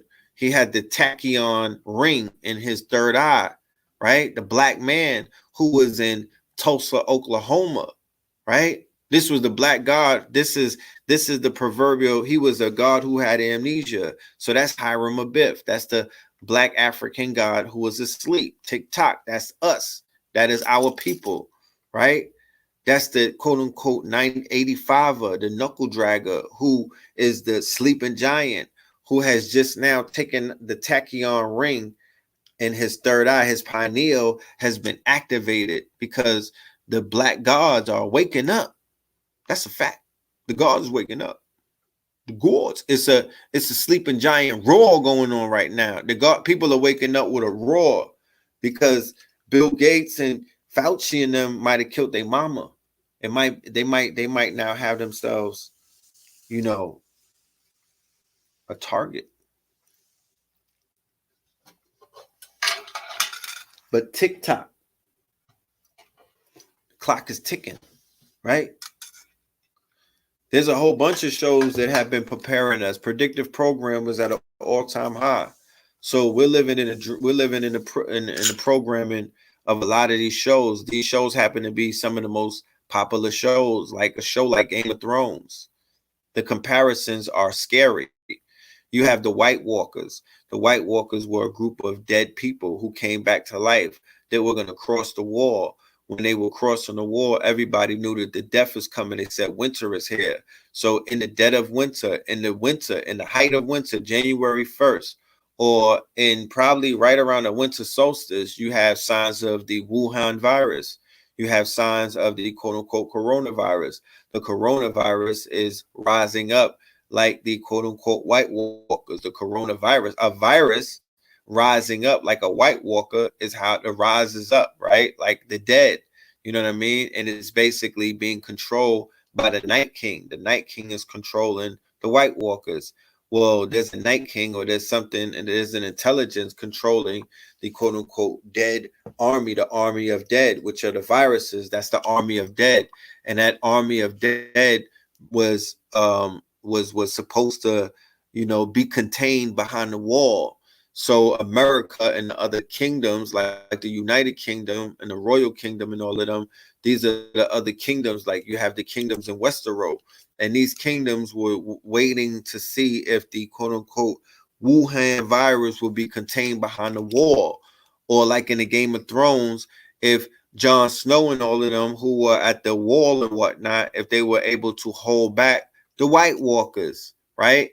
But they were not able to hold back the White Walkers, and the White Walkers breached the wall. When the White Walkers breached the wall, that fulfilled the prophecy that there was a prophecy that it comes every other 100 years or something. The same way that there's a prophecy that the pandemics come every 100 years. It's the fact that niggas is listening to this backwards ass Greco-Roman type of westernized programming where they don't deal with real science. But the real scientists would have been like, oh, this happens every 100 years. They call it a pandemic, but this is the spiritual implications as to what this is. Because if it's happening like clockwork, then that means that the earth is involved in it, and the earth is intelligent. So the earth is rising up. The earth it has something to do with these viruses. The earth got something to do with activating these viruses to clean up the planet. That's the earth doing that. That's the intelligence of something that you can't. Bill Gates and these niggas wasn't alive 300 years ago. You know what I'm talking about? They wasn't alive 400 years ago. They wasn't alive during the motherfucking plague and whatnot. They wasn't here for that. So you can't blame them for doing all of this shit. There's an intelligence going down. There's something going on that's more of a spiritual type of thing, and they call it pandemic, and they give it as clinical, these pharmacopoeia titles and whatnot, these Western science titles and whatnot. But what did the Moors call it? What did the Indians, what did the natives call it, right? What did the tribes call it? You know what I'm saying? What were their interpretations as to what this is? We should look into that. We should look into that because, according to them, this is when the gates are opened up. There's something miraculous taking place right now, along with something, quote unquote, destructive. But there's an alignment going down with some planets that justify this. So the planets basically justify the times that we're in. That's Pluto. Pluto is death. You know what I'm talking about? Pluto, not the Pluto. Pluto is death. And we're not talking about that shit from Disney. The planet Pluto, that's death. Saturn is here. That's father, that's time. That's slowing down. That's sitting niggas down. People had to sit down. There's some people who did not know what it felt to be like to have solitude. There's some people who did time in a box and they never slowed down since they got out. And now they had to sit down inside of a box or sit down inside of the crib or sit down in solitude. Right? And just let this shit, and meet themselves. This is going to have profound results on a lot of people. The people needed this. The world needed this. This is a blessing in disguise. You have to see it as such. This is a rebirth. This is a reset. Even if the money, if the paper money goes away, who cares? It was built on the bones of our ancestors, the real bones of our ancestors. I'm talking about the backs that were torn out because of the fucking whips and whatnot. You know what I mean? The wombs that were worn out because they were being utilized as breeding, as just fucking breeding factories. That's what these dollars are built on. These dead presidents. Andrew Jackson is the worst president of all fucking history. We should throw all 20s into a motherfucking into an account and turn that shit into a crypto. All 20s should be turned in. We should all dedicate our 20s to a crypto. Get that shit out of our pockets because the curse is in the motherfucking notes. The notes are sigils. The motherfucking notes have a frequency, have an energy. That same cotton that the fucking dollars and the fiat is not backed by nothing but slave bones, okay? Or the offspring of the fucking bones of the slaves who they were backed by gold, right? The bones of the slaves were backed by gold, but the bones of their fucking children's children are backed by fake ass faith, right? And nothing really. So that's not the way to go. So there's silver out there. I wish I had my coin. I would show it to you. You know what I mean? There's gold money out there. We got the carat gold. If y'all want to get on some carat gold or carat bars and whatnot, and you want to get you some gold and you want to get you some paper with the gold, hit me up. I could take care of you. Hit me up. I'm talking about go through our network. And by going through our network, you'll be in a network where our network is worth our net worth. We have some very intelligent, forward thinking. We got some winners on our team, so get on the team. I want my team to be 1,000 to 10,000 strong. There's nobody saying that there's no rules to say that you can't have that. You can have 100,000. And every time that you step into something, you are going to create a windfall. It's pure mathematics. For all of my gods out here, my god bodies who do supreme mathematics in this realm, this digital realm, Sign up to facts2020.org. We could help you upgrade, your information to basically benefit and to surf the wave in this digital realm. This is about the upgrade, this whole thing that we're going through. If you analog, you're not going to make it. You have to be digital to make the jump. You got to be digital to make the jump. So if you're not digital, well, come on and ride on this. We have we have an accessoride, and hop on and get on a Nebuchadnezzar, and we're going to take you on this flight. You know what I mean? Because it's not difficult. So we're going to show you how to be digital. This is the revenge of, whew, I can't take Blue Pill's cloth, but I'm going to let him do it. But Thursday, Ascension Protocol 2020, I'm laying it out. I'm laying the case out. I'm going to let you see that this whole thing is Corona rising. Shout out to Aleem and Panic. Shout out to Pharaoh and Dr. Shiva. Shout out to KT the Arch Degree. Definitely. Billy Carson. Blue Pillar, of course. Definitely. 19 Keys. Derek Grace for his foresight. Riza Islam for the facts that he has. Pop Darby for the solutions that he's bringing. It's a lot of people. I'm listening to a lot of people. I'm getting inspired. I'm being fed. My soul is being fed by geniuses right now. And you'll never be able to receive the genius if your ego is always in the way, cock blocking genius, or cock blocking greatness, or cock blocking the motherfucking download. And that's something that people got to deal with in themselves.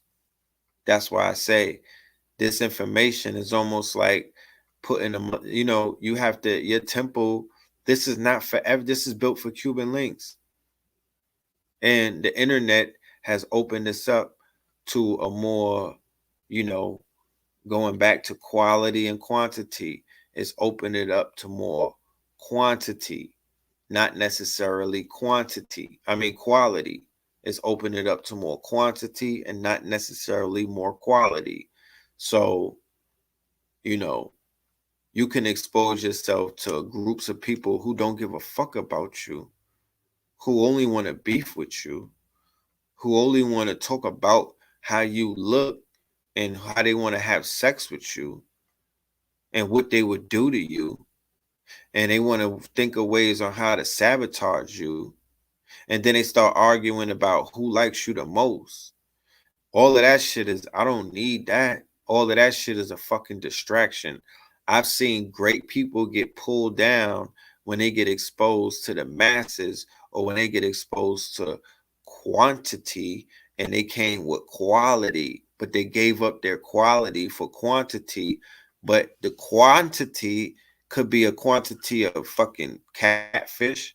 It could be a quantity of goddamn lobsters and crabs.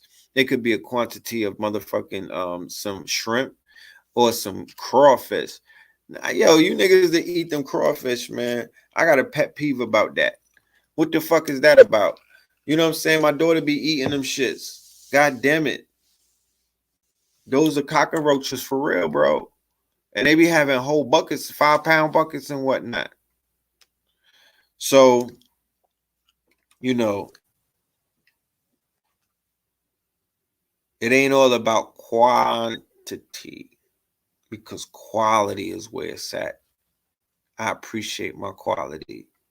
I want to say that for everybody who's been riding with us, if you are day one, or if you just been with me for one day, you know what I mean? Everybody's the same in terms of your importance, and the fact that I appreciate, that you give us your ears, you give us this time, you take our information and you go and do your research. And there's people who actually take our information and put their whole and build their whole life around it, right? They build their whole life, their whole existence, their whole being, their whole I am. They build it around the information on health and wealth and knowledge of self. They build it around about food, food, art, clothing, technology, and shelter, facts, right? They build it around Know the Ledge, Knowing the Ledge, KTL, the Radio Archive, the 700 plus shows, all of the guest videos that we done on a multitude of platforms, Sinetta TV, Black News 102, Black News 103, Black News 101, Sinetta Studios, you know what I mean? Sinetta University, you know, Black Magic 363, Doggy Diamonds, you know what I'm talking about? Kia Life Productions, Baba TV, you know what I'm saying? These are all the platforms that I've put mad work in and have given some um uh powerful content to, some priceless information, some content that even gets better over time, some very valuable information, some prophetic information, some priceless lectures, you know, they gain its value as it gets older. You know, it holds its weight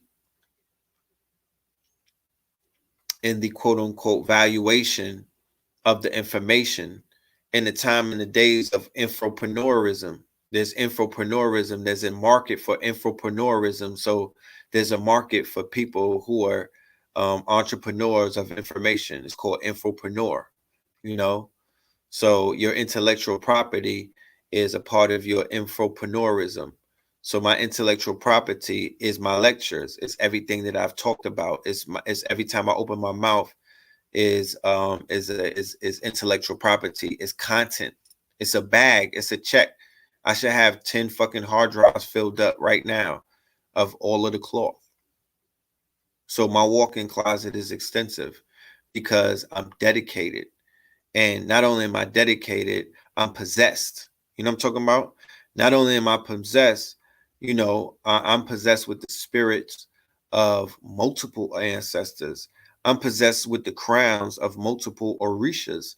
I'm possessed with the spirits of multiple Kemetic deities, you know. And I still got more room in my hard drive. So I'm just walking in the spirit of this of whatever is guiding consciousness along the quote unquote Milky Way of creation, of these of the dimensions. And as I'm staring it, there's worlds that we are being introduced to. I was telling somebody earlier today, first time I went to Afro Punk, right? Because you be thinking that you've seen everything, right? This is when I realized that the whole conscious shit is way bigger than 125th Street, and I had to humble myself, right? It's rare that I get humbled in life, right? This is one of the most humbling experiences that I had in my life, right? 2012, okay? I'm in New York City, right? New York is lit, okay? The conscious shit is lit. You know, Blog Talk Radio more than YouTube. YouTube was popping, but Blog Talk Radio was the shit. So how Spotify and all of that podcast shit is lit right now, Apple Podcasts and all of that, the daddy of that, or rather the British mother of that, is Blog Talk Radio. I don't want to talk about none of that. Yeah, blogs was probably popping back then, but nothing was fucking with Blog Talk Radio in the conscious community. I'm talking about the lifeblood of it. The people who are on those platforms, the conversations, the narratives, the debates that came off of that, the personalities that came off of that, you know, all of that. Polite was one of the most recognizable figureheads who came off of the Blog Talk platforms and took off into the YouTube, into everything else, right? So back in the Blog Talk days in 2012, you know, it was, you know, everything was cool, you know. The conscious community was a lecture community. So even with the blog talks, that wasn't the core of everything. That was just That was more like the internet. That's how we communicated on the internet. But the core of consciousness was the lectures, right? That was the moving principle, was the lectures, the events. That was the lifeblood of this shit. Whoever put on the biggest events, and whoever was bringing out the biggest crowds, and whoever was shaking up the rooms and whatnot, that's where the people were putting their attention to. So in the summer of 2012, I called myself going to Commodore Battery Park, right? Now, Commodore Battery Park just hosted the African International Arts Festival on the 4th of July weekend, and I've been going there for almost a decade. I'm a vendor every year there. I base my summer off of vending there and vending a Memorial Day weekend in Brooklyn, right? At BAM, at Dance Africa, at the Brooklyn Academy of Music. They call it BAM, right? So I heard about this thing called Afropunk. I'm like, Afropunk? That sounds interesting. What's that about? So niggas is like, I don't know. It's some different shit, you know what I mean? Go and check it out. So, my first question, can I vend there? Because wherever I go, I gotta vend. Because I'm an illustrious Moor. I'm an industrious Moor. I'm a sea merchant, right? I've always been a barterer, a trader, a merchant. I was a pirate in my former life. You know what I'm talking about? I probably was the head of the pirates, or the privateers, or the corsairs, or the Barbary pirates, only because we had to. We was on the run, eating. Maury, not Nori, Maury. Maury's on the run, eating. Yeah, Maury. Don't run with that. That's the name of one of my projects. Don't run with that cloth. I got that.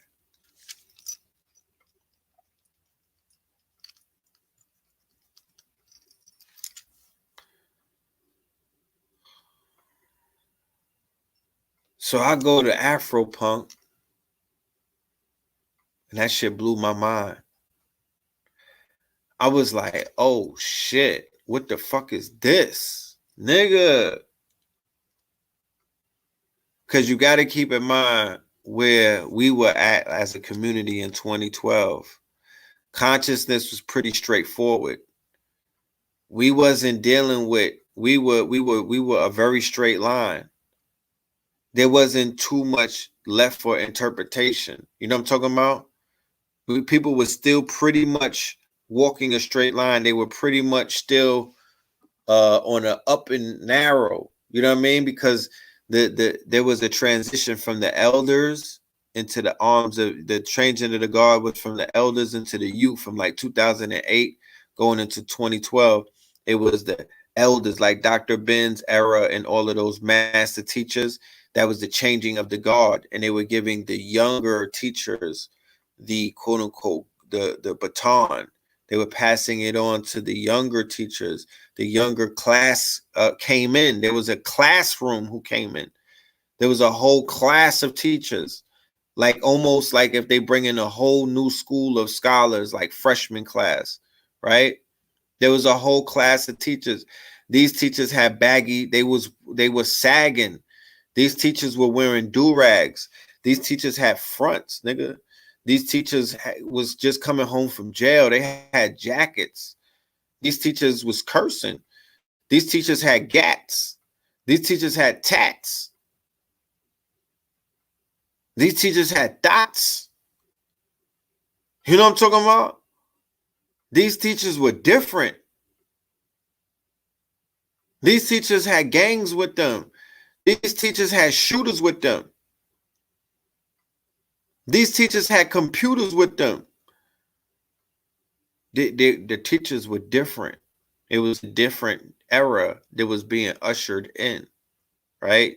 So the new hip hop generation was taking over consciousness.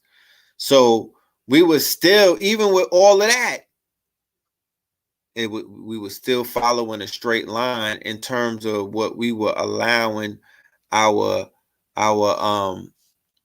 what's that shit? Our reticular, it's called a ROS. KT was talking about it on Black Magic 363. If anybody knows the pronunciation, drop it in the chat, right? We were not allowing our minds or our mind's eye to see things like, and this is no offense to anybody in the audience, because I don't want anybody to think that I'm coming off wild abrasive to their lifestyle. Reticular activating system, the reticular activating system. Please go and look that up, okay? Go and look up that piece of information. That will open up your eyes to a lot of things. Any student out there, any of my KTLEN students, because that's when I speak about doing things like this, I'm just going to be direct because I have an actual body of students now that I'm beginning to know. So I could say that to them. And I'm not talking to all of y'all. I don't want to offend anybody. Damn, this nigga telling me what to research and what to do. No, I'm just talking to my students, not y'all. Y'all here for the entertainment, and I'm cool with that. I'm here for that. I got time for you. Right? But we were not allowing ourselves to see things like a gay teacher. That's what I was building that up to say. That I don't want to offend nobody by saying that we wasn't preparing ourselves to see gay teachers. But back in 2012, that wasn't even a thought. Like that, we couldn't even that was unfathomable. I'm dead ass. Like I remember where our minds was at because I remember that. Like I remember there was a debate with Seti and Polite, and Seti threw some shit out there with Dr. York, and they insinuated some gay shit, and the whole fucking debate thing flew into a frenzy. My Mama Pill was there. The mother of my daughter was there. A few people that I know, and it looked like it was about to be a wild west. Old saloon, you know, when the motherfucking symphony, when the symphony instrumentals start playing and they start shuttering the goddamn shutters and they about to have a shootout, nigga. That's what that was feeling like. It was feeling like we was in the motherfucking like we was in a Roxy or something. Like niggas was in a Palladium and it was about to be a old gangster shootout. Look, so you know it ain't just me saying it.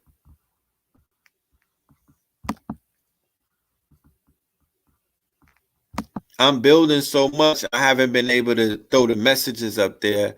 I'm gonna have to get a moderator. I need a moderator who's like, you know, I need a moderator who's gonna be mentally intact with me. Like before they start doing this shit on some 5G shit, I'm gonna need somebody who's basically tapped into me.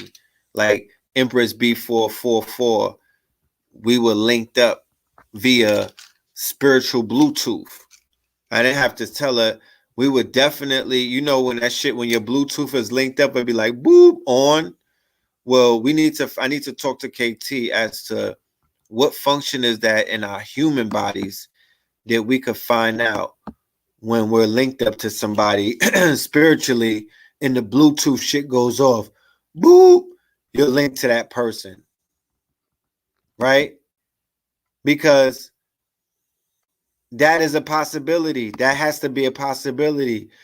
We need to know when we're linked up to somebody.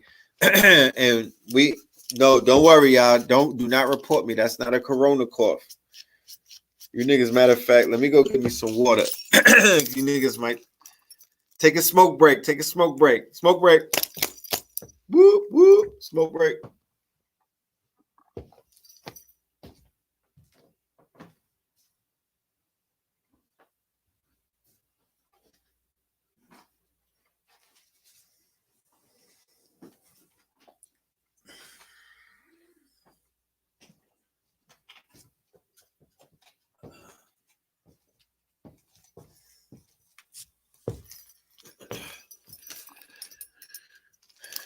Yeah, I'm back.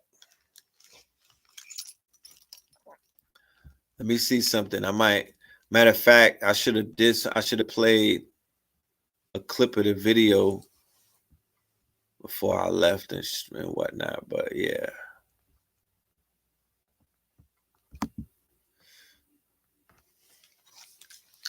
Yeah, let me clear my throat.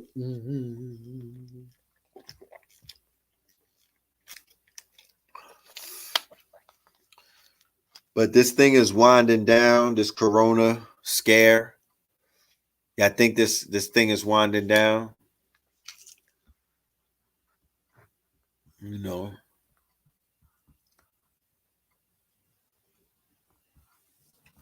Yeah, this is Revenge of Bobby time. This is Bobby's revenge. This whole era, this whole shit that we going through right now is the revenge of Bobby. I need y'all to be in class on Thursday. We going in. You know, I need y'all to be in class on Thursday because we going in. You know what I'm talking about? We're gonna explain Ascension Protocol. We're gonna explain how these days and times that we're living in was prophesied by a lot of the master teachers, right? A lot of, not just one of them, not just two of them, but a few of the master teachers were very on point in their predictions all the way back in the 90s. Matter of fact, Credo Mutwa was on point in his predictions. Dr. Africa was on point in his predictions. Baba Kalindi was on point in his predictions. Minister Hafiz was on point with his predictions. And these are the elders who made transition. All of the elder musicians who are making transition play their music. The jazz players, there's jazz players that are dying, that are in their 90s, play their music. All of the lecturers that are making transition play their lectures. Play Baba Kalindi's whole collection. We have in our catalog we have about 4 shows with Baba Kalindi on Know the Ledge Radio, right? We have about 4 different shows with him. Minister Hafiz, we did a lecture with Minister Hafiz last summer in Long Island. I have that footage on Brother Ben X's Black by Demand streaming service. We're gonna have that on Netflix very soon. All right. So we have information. Baba Kalindi, listen to his information. Listen to the information of all of the elders that are making. We have interviews with Dr. Africa on Know the Ledge Radio. We had about 3 classics with him. Go and listen to all of these classics. It doesn't matter what year it was done. The information is all timeless. These are prophets. These are messengers. These people are ahead of their time. That's why when they were spitting that shit, you are not ahead of your time. So you are not listening to it. We cannot hold you accountable to that because that's not necessarily, you're not equipped to, to take in the information. But now that we're here, now that these are those times, what I would encourage the family to do who are ignoring this information to go ahead and pay attention to it. Don't go for the popularity or what you think or the conspiracy. Go to the elders who are making transition. The reason that they're making transition is because their works are to be immortalized. Their works are to be edified. The community is the responsibility of the community, no one else's. It's our responsibility, not their families. It's the community's responsibility to edify Credo Mutwa, Dr. Liela Africa, Minister Hafiz, okay, and Baba Kalindi. Not just edify it. If Baba Kalindi said that the innerverse, this whole thing right now, the corona rising, they're telling people to stay inside. Don't go outside. I'm saying don't go outside. Go inside for 2 weeks. Fuck that. Go inside. Don't worry about what's going on outside. Go inside. Go and take the heroic dose. Go and take the plant medicine. Go and get into the healing. Fuck it. There's nothing to lose. Go and take that trip.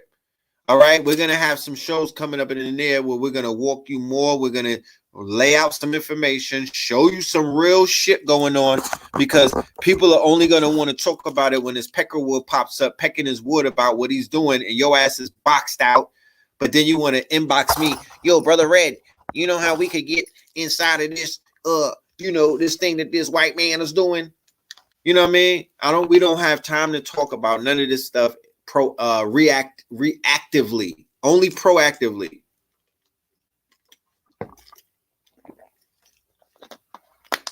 There's people out there living good lives because they listen to the information and they move with it ahead of time because they understand and they value what they're getting. They know that this is prophetic. They know that if we were on Wall Street, we will be the wolves of Wall Street, because the information is monetizable. The information is gems, is pearls, is nuggets. It's real. It's fucking facts. It's truth. It's coming from a place that many people cannot go to. So therefore, in this realm, this whole shit has to be disrupted until information and frequencies and light like this is held to the esteem that is supposed to be held, and the value is given and restored. And that's occurring every fucking day, every fucking bar, right? The value is rising.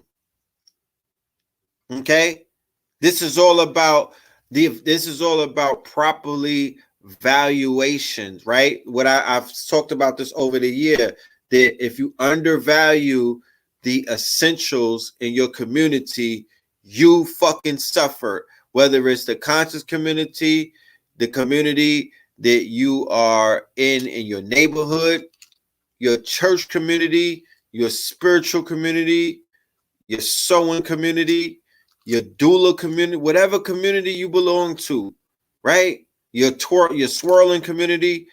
If you do that, then you're not going to grow the way that you could grow if you were fucking sucker free. That's all I'm saying. That's all I'm saying. And if we paid homage to our elders who just made transition, if we pay homage, if we edify them, if we finish their works, if we build museums, if we build murals for them, if we give them the respect that they deserve, they have changed the world for the better. And their names are not mentioned, and the traitors' names are mentioned, and people who have done nothing for us, who are dishonorable. They have our children saying these people's names like these are heroes, and we have real heroes. And I'm saying, in order to receive the blessings, we have to dress the motherfucking candle. You know what I mean? We got to do some of the work. We got to do some of the work. We got to sacrifice some of these chickens.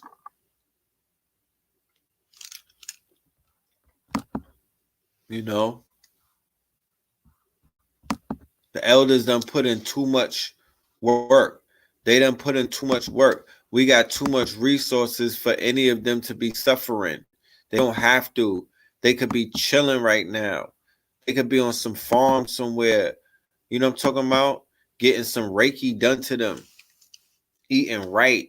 Eating some soursop. Sipping on some Seven Heaven sea moss. Getting massages. Laying up in some tropical sun. Talking to parrots and whatnot. You know what I'm talking about? Talking to parrots, washing up in waterfalls. This is a possibility. This is a reality. You know what I mean? This is a reality. This is something that's being done as we speak. There's people going to Jamaica and doing that. There's people going to Thailand and doing that. There's people going to Haiti and doing that. There's people they in Ghana, Nova Felder and Nana Yao, they in Ghana doing what they want to do right now. Rashad McCory, he's in Ghana. He's a travel agent. He's doing his thing out there. There's so many people doing what they got to do. I could be here for days giving you that, but this is another thing that I wanted to say, that we're opening up a page. We have a page that we're opening up called KTL Empowerment. It is a whole new YouTube page.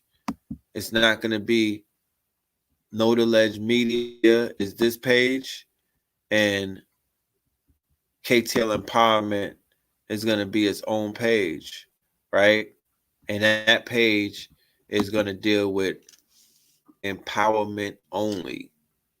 I'm going to be doing stuff like the top 10 apps for businesses. I'm going to be doing things like the top 20 things to do to start a business under $200. I'm going to be doing things like the top 40 ways, to um, make money on the internet under $100. Things like that. I'm going to do empowerment.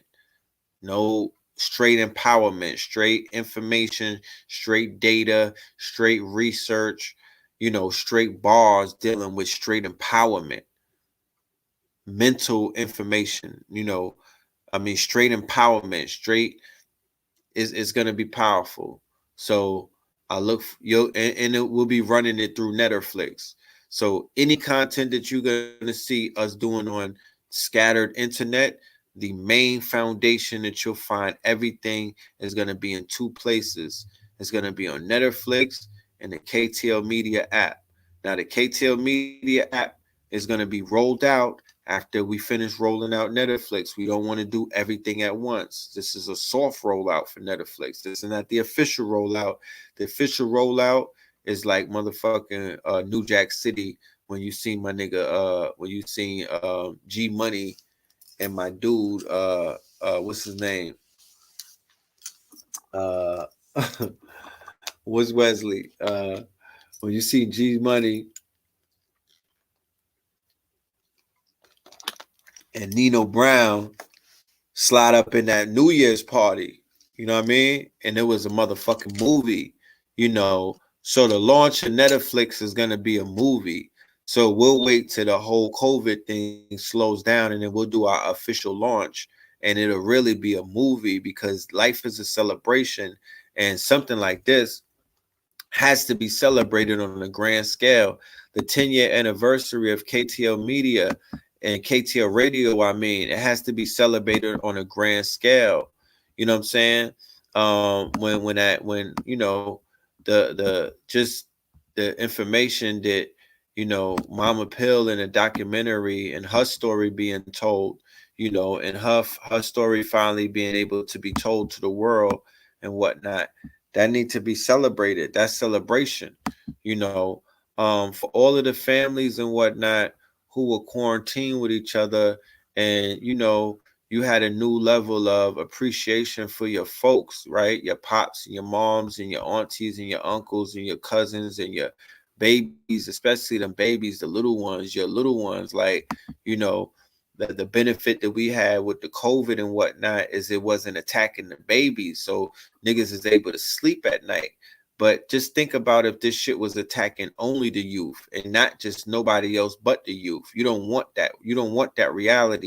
So you do need to give thanks every morning that you wake up for the fact that you're able to sleep at night, because it's not doing that. But it's doing something even worse.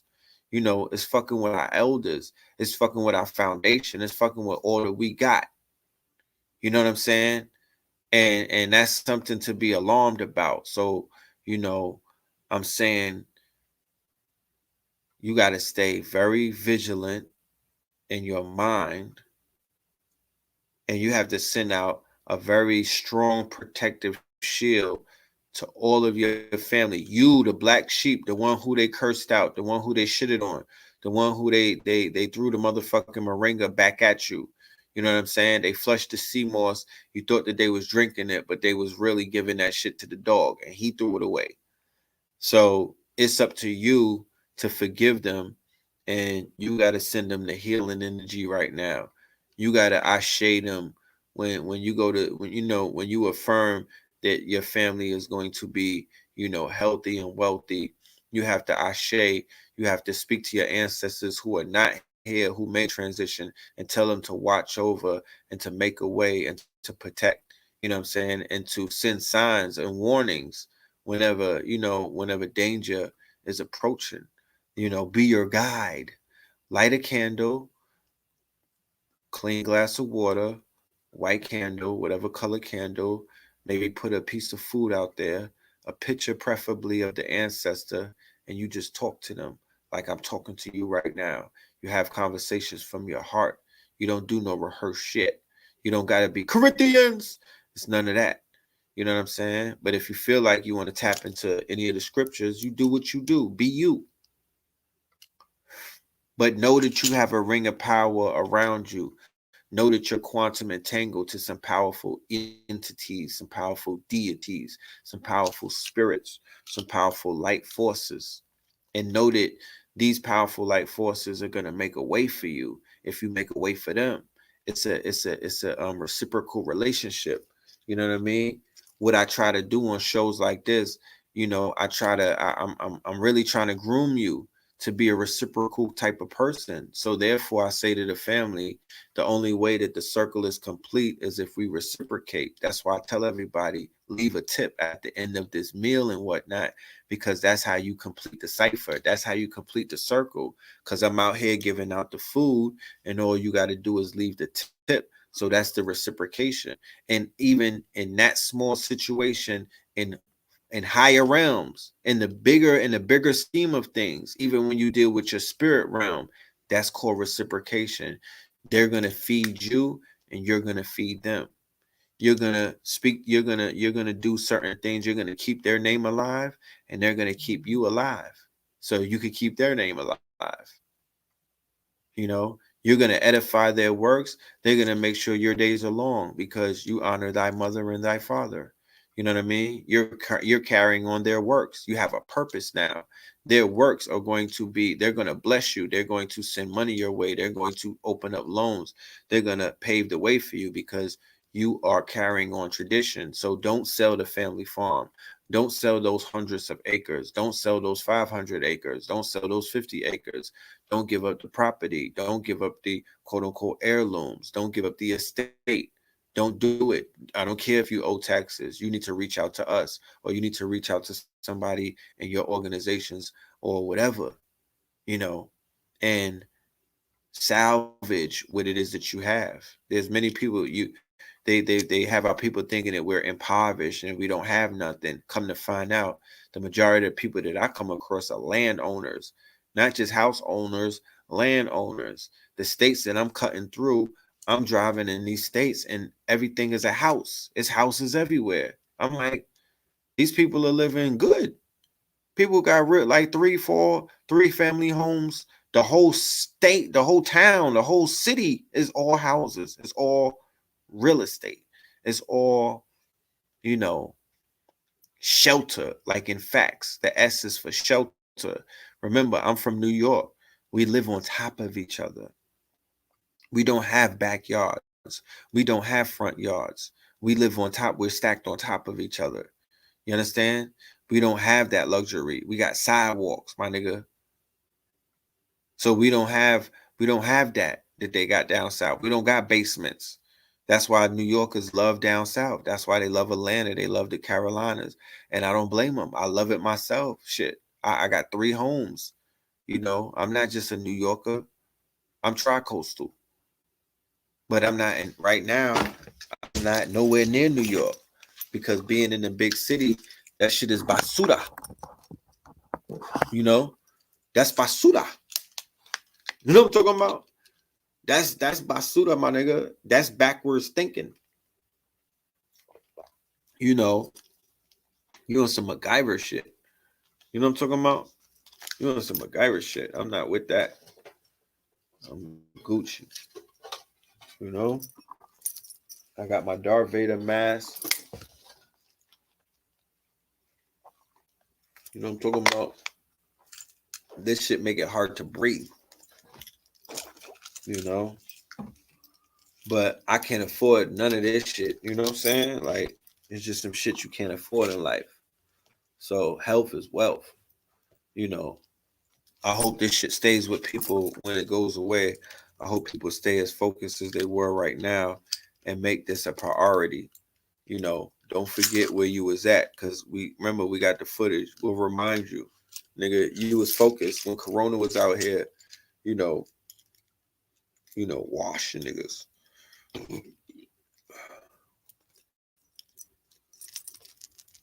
But yeah, we got some things coming up. You know what I'm saying? We got some things coming up.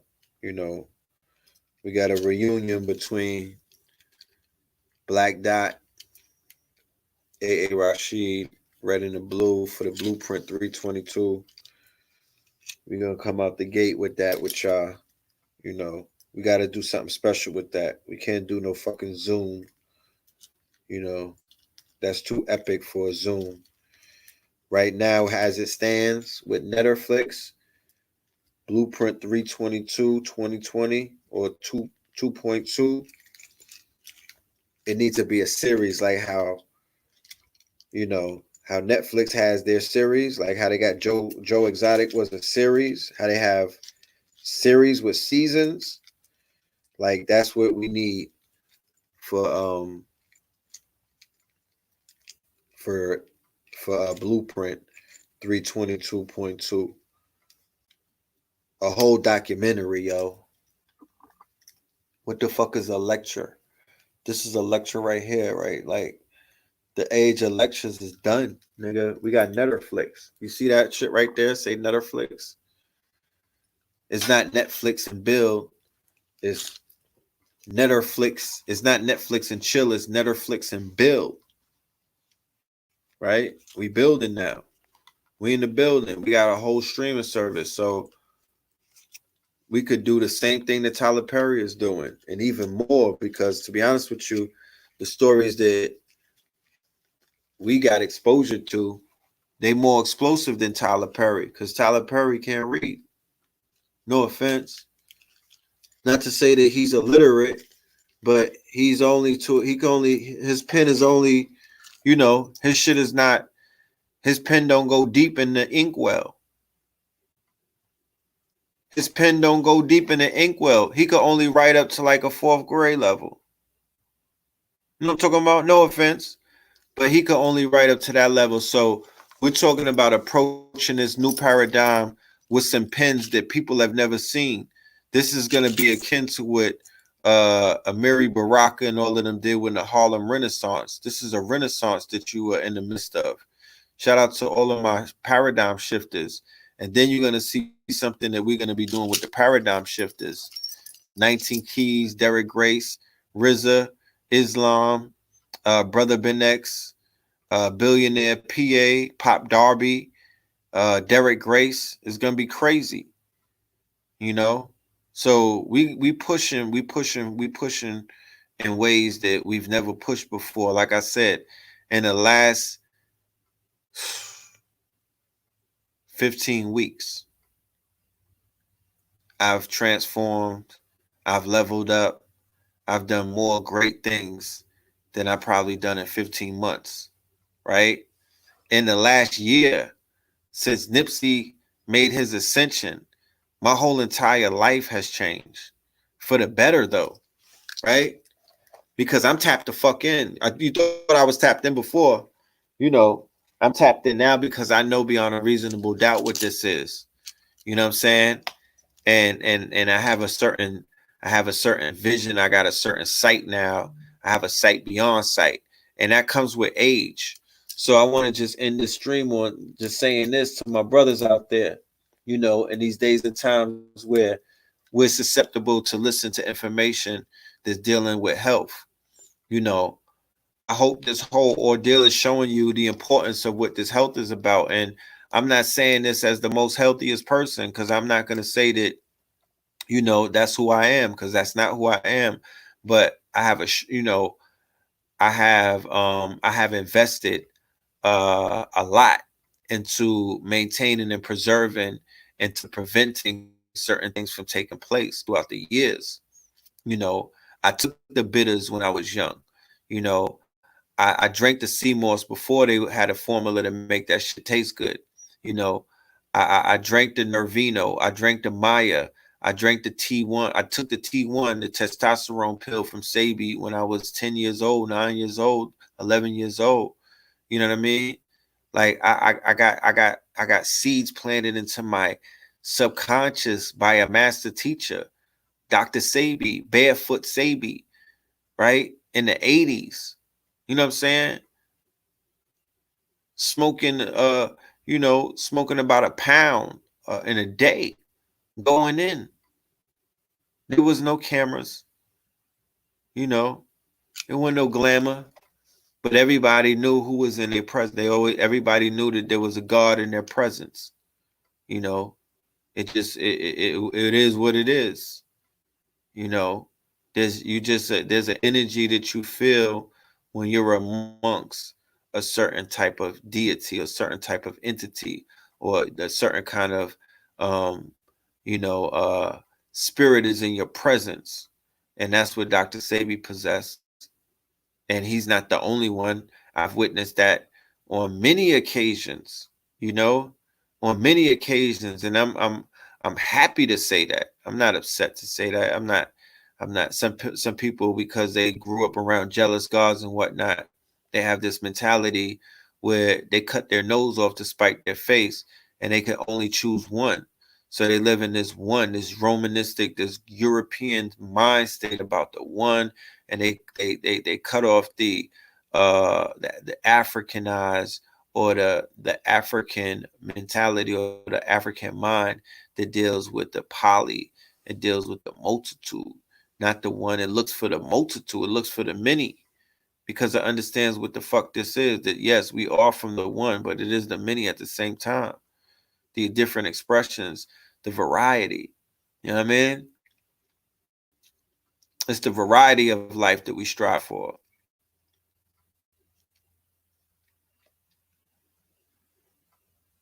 Mm-hmm. It's the variety. Hold on a minute.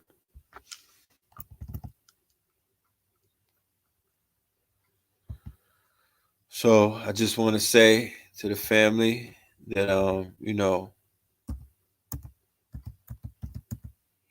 stay focused. You know what I'm saying? Stay focused, and you know, stay in tune. Make sure you subscribe to this channel. Make sure you hit the subscription button, right? Make sure you hit the subscription button. And by doing that, you'll be informed every time that we're doing something. I got a video coming up that I did yesterday, right? That's Netflix, y'all. Can y'all see that? That's Netflix. That's the streaming platform right there. All right. Yeah. So now that y'all got time on your hands, you know what I mean?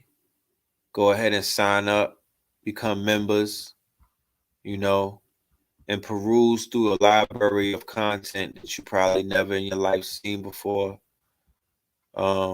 Become familiar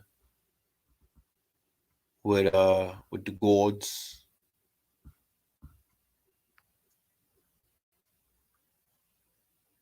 right? Do you spell it with all caps? No, you don't spell it with all caps. Write it like you would write any website in small caps. You know?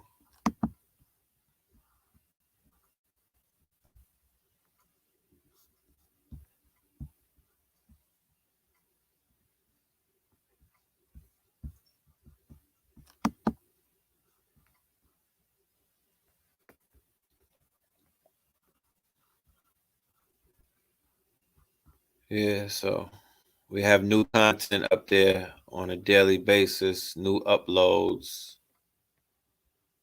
and stuff. All right. And we have it to where you can have a wallet. Okay. There's a wallet. You can have your own wallet. You can put money on your site. You'll be able to go live. You'll be able to have live on your site, a live stream on your site. Any country You'll be able to translate the language, okay? All right. We'll be able to stream live. There's a live link. You'll be able to stream live right from the site, okay? So for the family that's signing up, just know that, we're about to make some things happen. You dig? That's Netflix. How much is the monthly subscription? We have a 3-tier option. There's a $10 tier, there's a $20 tier, and there's a $44 tier. The $44 tier gets you access to the whole library that we have available on Netflix. It gives you access to 2 live streams that take place during the month, such as the class that I'm doing on Thursday. You get access to that for free, and you get access to multiple other things. There's perks to your top purple membership. That's the purple membership. There's red, blue, and purple membership.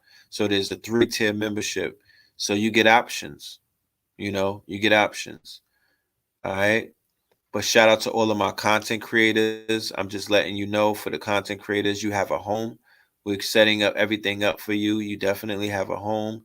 You'll be able to go live right from your phone, right through Netflix, and talk to an audience and build with a quality membership. We have quality membership, right? Quality. That's what we take pride in our membership. We have some of the finest memberships on the internet, and that is a fact. It's been proven over the decades. Okay. Is the Forex with Trav on there? I believe it should be on there. Yeah. Is that monthly or annual? You pay this monthly. You pay it monthly. I believe that there's an annual option though. If you want to pay it annually, you can do that as well. Uh it's the same, it functions the same way as any other site. You know, there's no tricks or anything different. It's the same setup as if you were to get a subscription with Disney Plus or Netflix or anything, the same type of pay gate. And it's the same type of tier, you know. We're going to emphasize a lot on live streaming, more events. You'll get access to more events. You'll get access to more classes. You'll get access to more exclusive content from people that are in our network, content that you probably never seen before, lectures that you've probably never been to, probably never will see, probably never even knew happened, but based off of licensing and based off of connected networks, and just based off of the fact that we've been creating content for over more than 10 years, we have a lot to offer. And it doesn't hurt that things that we were talking about in 2009 are actually taking place in 2020. So the information is timeless, right? The information is timeless, and technology is our friend. So we get to remaster footage, we get to remix and remaster and re-present and re-roll out and redistribute some beautiful stuff, and it's a good thing, it's dope. It's dope. It's dope. We put in a lot of work, and we here. Y'all put in a lot of work and you're here. So we all put in a lot of work, and yet here we are. So let's go. Let's make it happen. Let's stop procrastinating. Let's stop dragging. Let's stop looking around like we waiting for somebody to smack us upside our heads. Let's act like we know what's good, and let's act on it.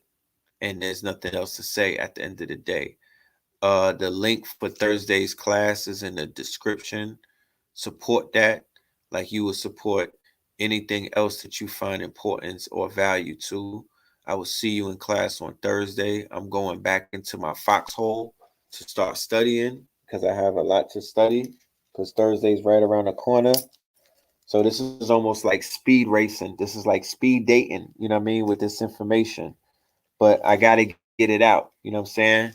I got to get it out. I can't stretch information into 2-week intervals because of the speed in which information is coming out, and the importance of the times that we are in.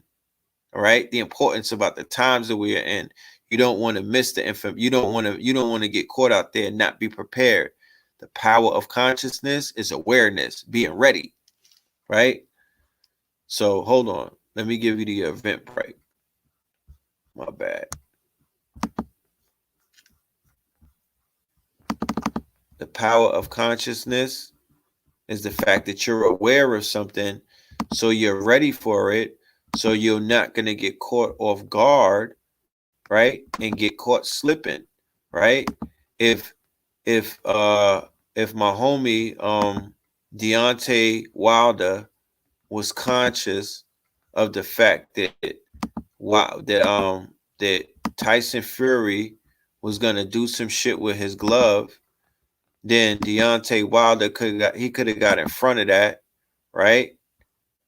And he could have prevented the dude from cheating him, right? So if he would have had awareness to say, yo, homie is about to hit you with the right. So with that awareness, he makes a calculated decision to move to the left, thus allowing him to have an advantage to either get the next hit in that could result in that motherfucking right hook. Mama said knock you out. So that's how that shit works. You know what I'm talking about? That's how that works. But you know, it is what it is, and we here and we working, and we gonna continue working, and that's what it is. And I appreciate everybody who appreciates the work, and even those who don't appreciate the work, because it's your non-appreciation that makes the work that even makes the work appreciative. You know what I'm talking about? Shit, you niggas add fuel to the fire. So you already know what it is, man. Y'all be good. Go to Kings County, get y'all some drip. You know, that's also important. Support our businesses.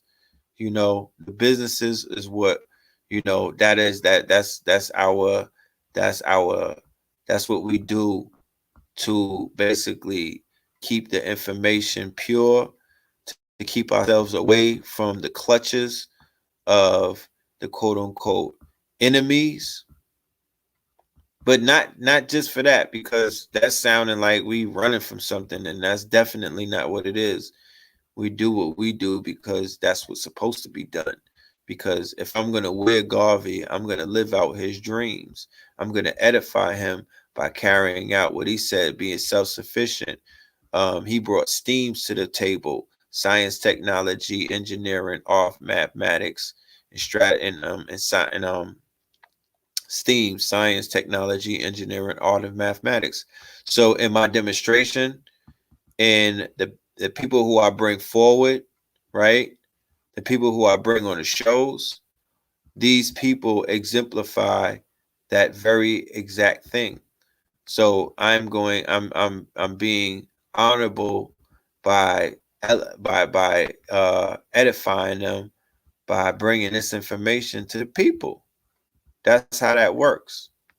You know, that's how that works. This is for the, if you want to sign up to the Forex, that's right there. That's your option for the Forex. Okay. If you want to sign up to the Netflix, the streaming platform, that's it right there. We have lectures up there. Blue Pill has a 44-minute movie that he just released on Easter for the Christ Consciousness album. The whole album is a video. It's a movie. It's a mini movie. I have a cameo in it. You know what I'm talking about? But I'm waiting for my movie will be my Scorpion King 2 and some other stuff. But go and check that out. Shout out to Mathino Bay, House of Tunes in Philly. You a fucking legend. You know what I mean? I appreciate your work. All of the artists in Philly, every single one of y'all are legends. We're going to get rich together. I promise you. Shout out to Father Rich. We'll get rich together as well. Shout out to Cambada. Salute to Cambada. He just signed his he just signed with a label, right? He just signed to the Melon, I believe it's called the Melon, the Melon label, the Melon record label, or Melon Music for that matter. So shout out to him. We were talking about that when he was working on his album. It's an album deal. He's gonna get that push. I believe that he deserves a bigger push than the push that he has gotten. So the major labels do need to know about the God, And when this album drops, LSD, this is gonna be it. This is gonna be a game changer. I heard what he was working on, and y'all already know my son is crazy with the bars. He's a monster with it. So just look out for look out for Cambada. You know what I'm saying? And salute to him for the record deal, for the for the distribution or whatever deal, the digital deal that he signed. You know, that's he deserves everything. So the sites are right there, facts2020.org. Let me go ahead and turn this into black so y'all can see it better, because some people are quiet as kept. They have vision issues with color. So there you go. So that's the Patreon, and that's the fact. Shout out to all of my Patreons. I appreciate all of my Patrons. kingscounty.bigcartel.com. I think next quarter we're going to retire the Big Cartel, and we're going straight to KNGZ, I broke down my clothing line to 4-4. KNGZ, KNTY, 4-4, Kings County. Took the vowels out and everything. So we're relaunching the clothing line. It's going to be a whole new look, a whole new feeling, a whole new management, a whole new distribution center. Everything is going to be an upgrade. So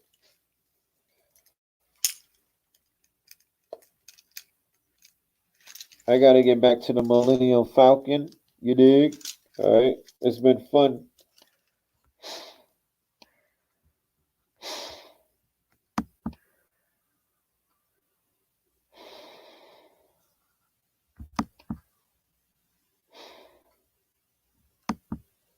But COVID man has to get back to his adventures. Peace.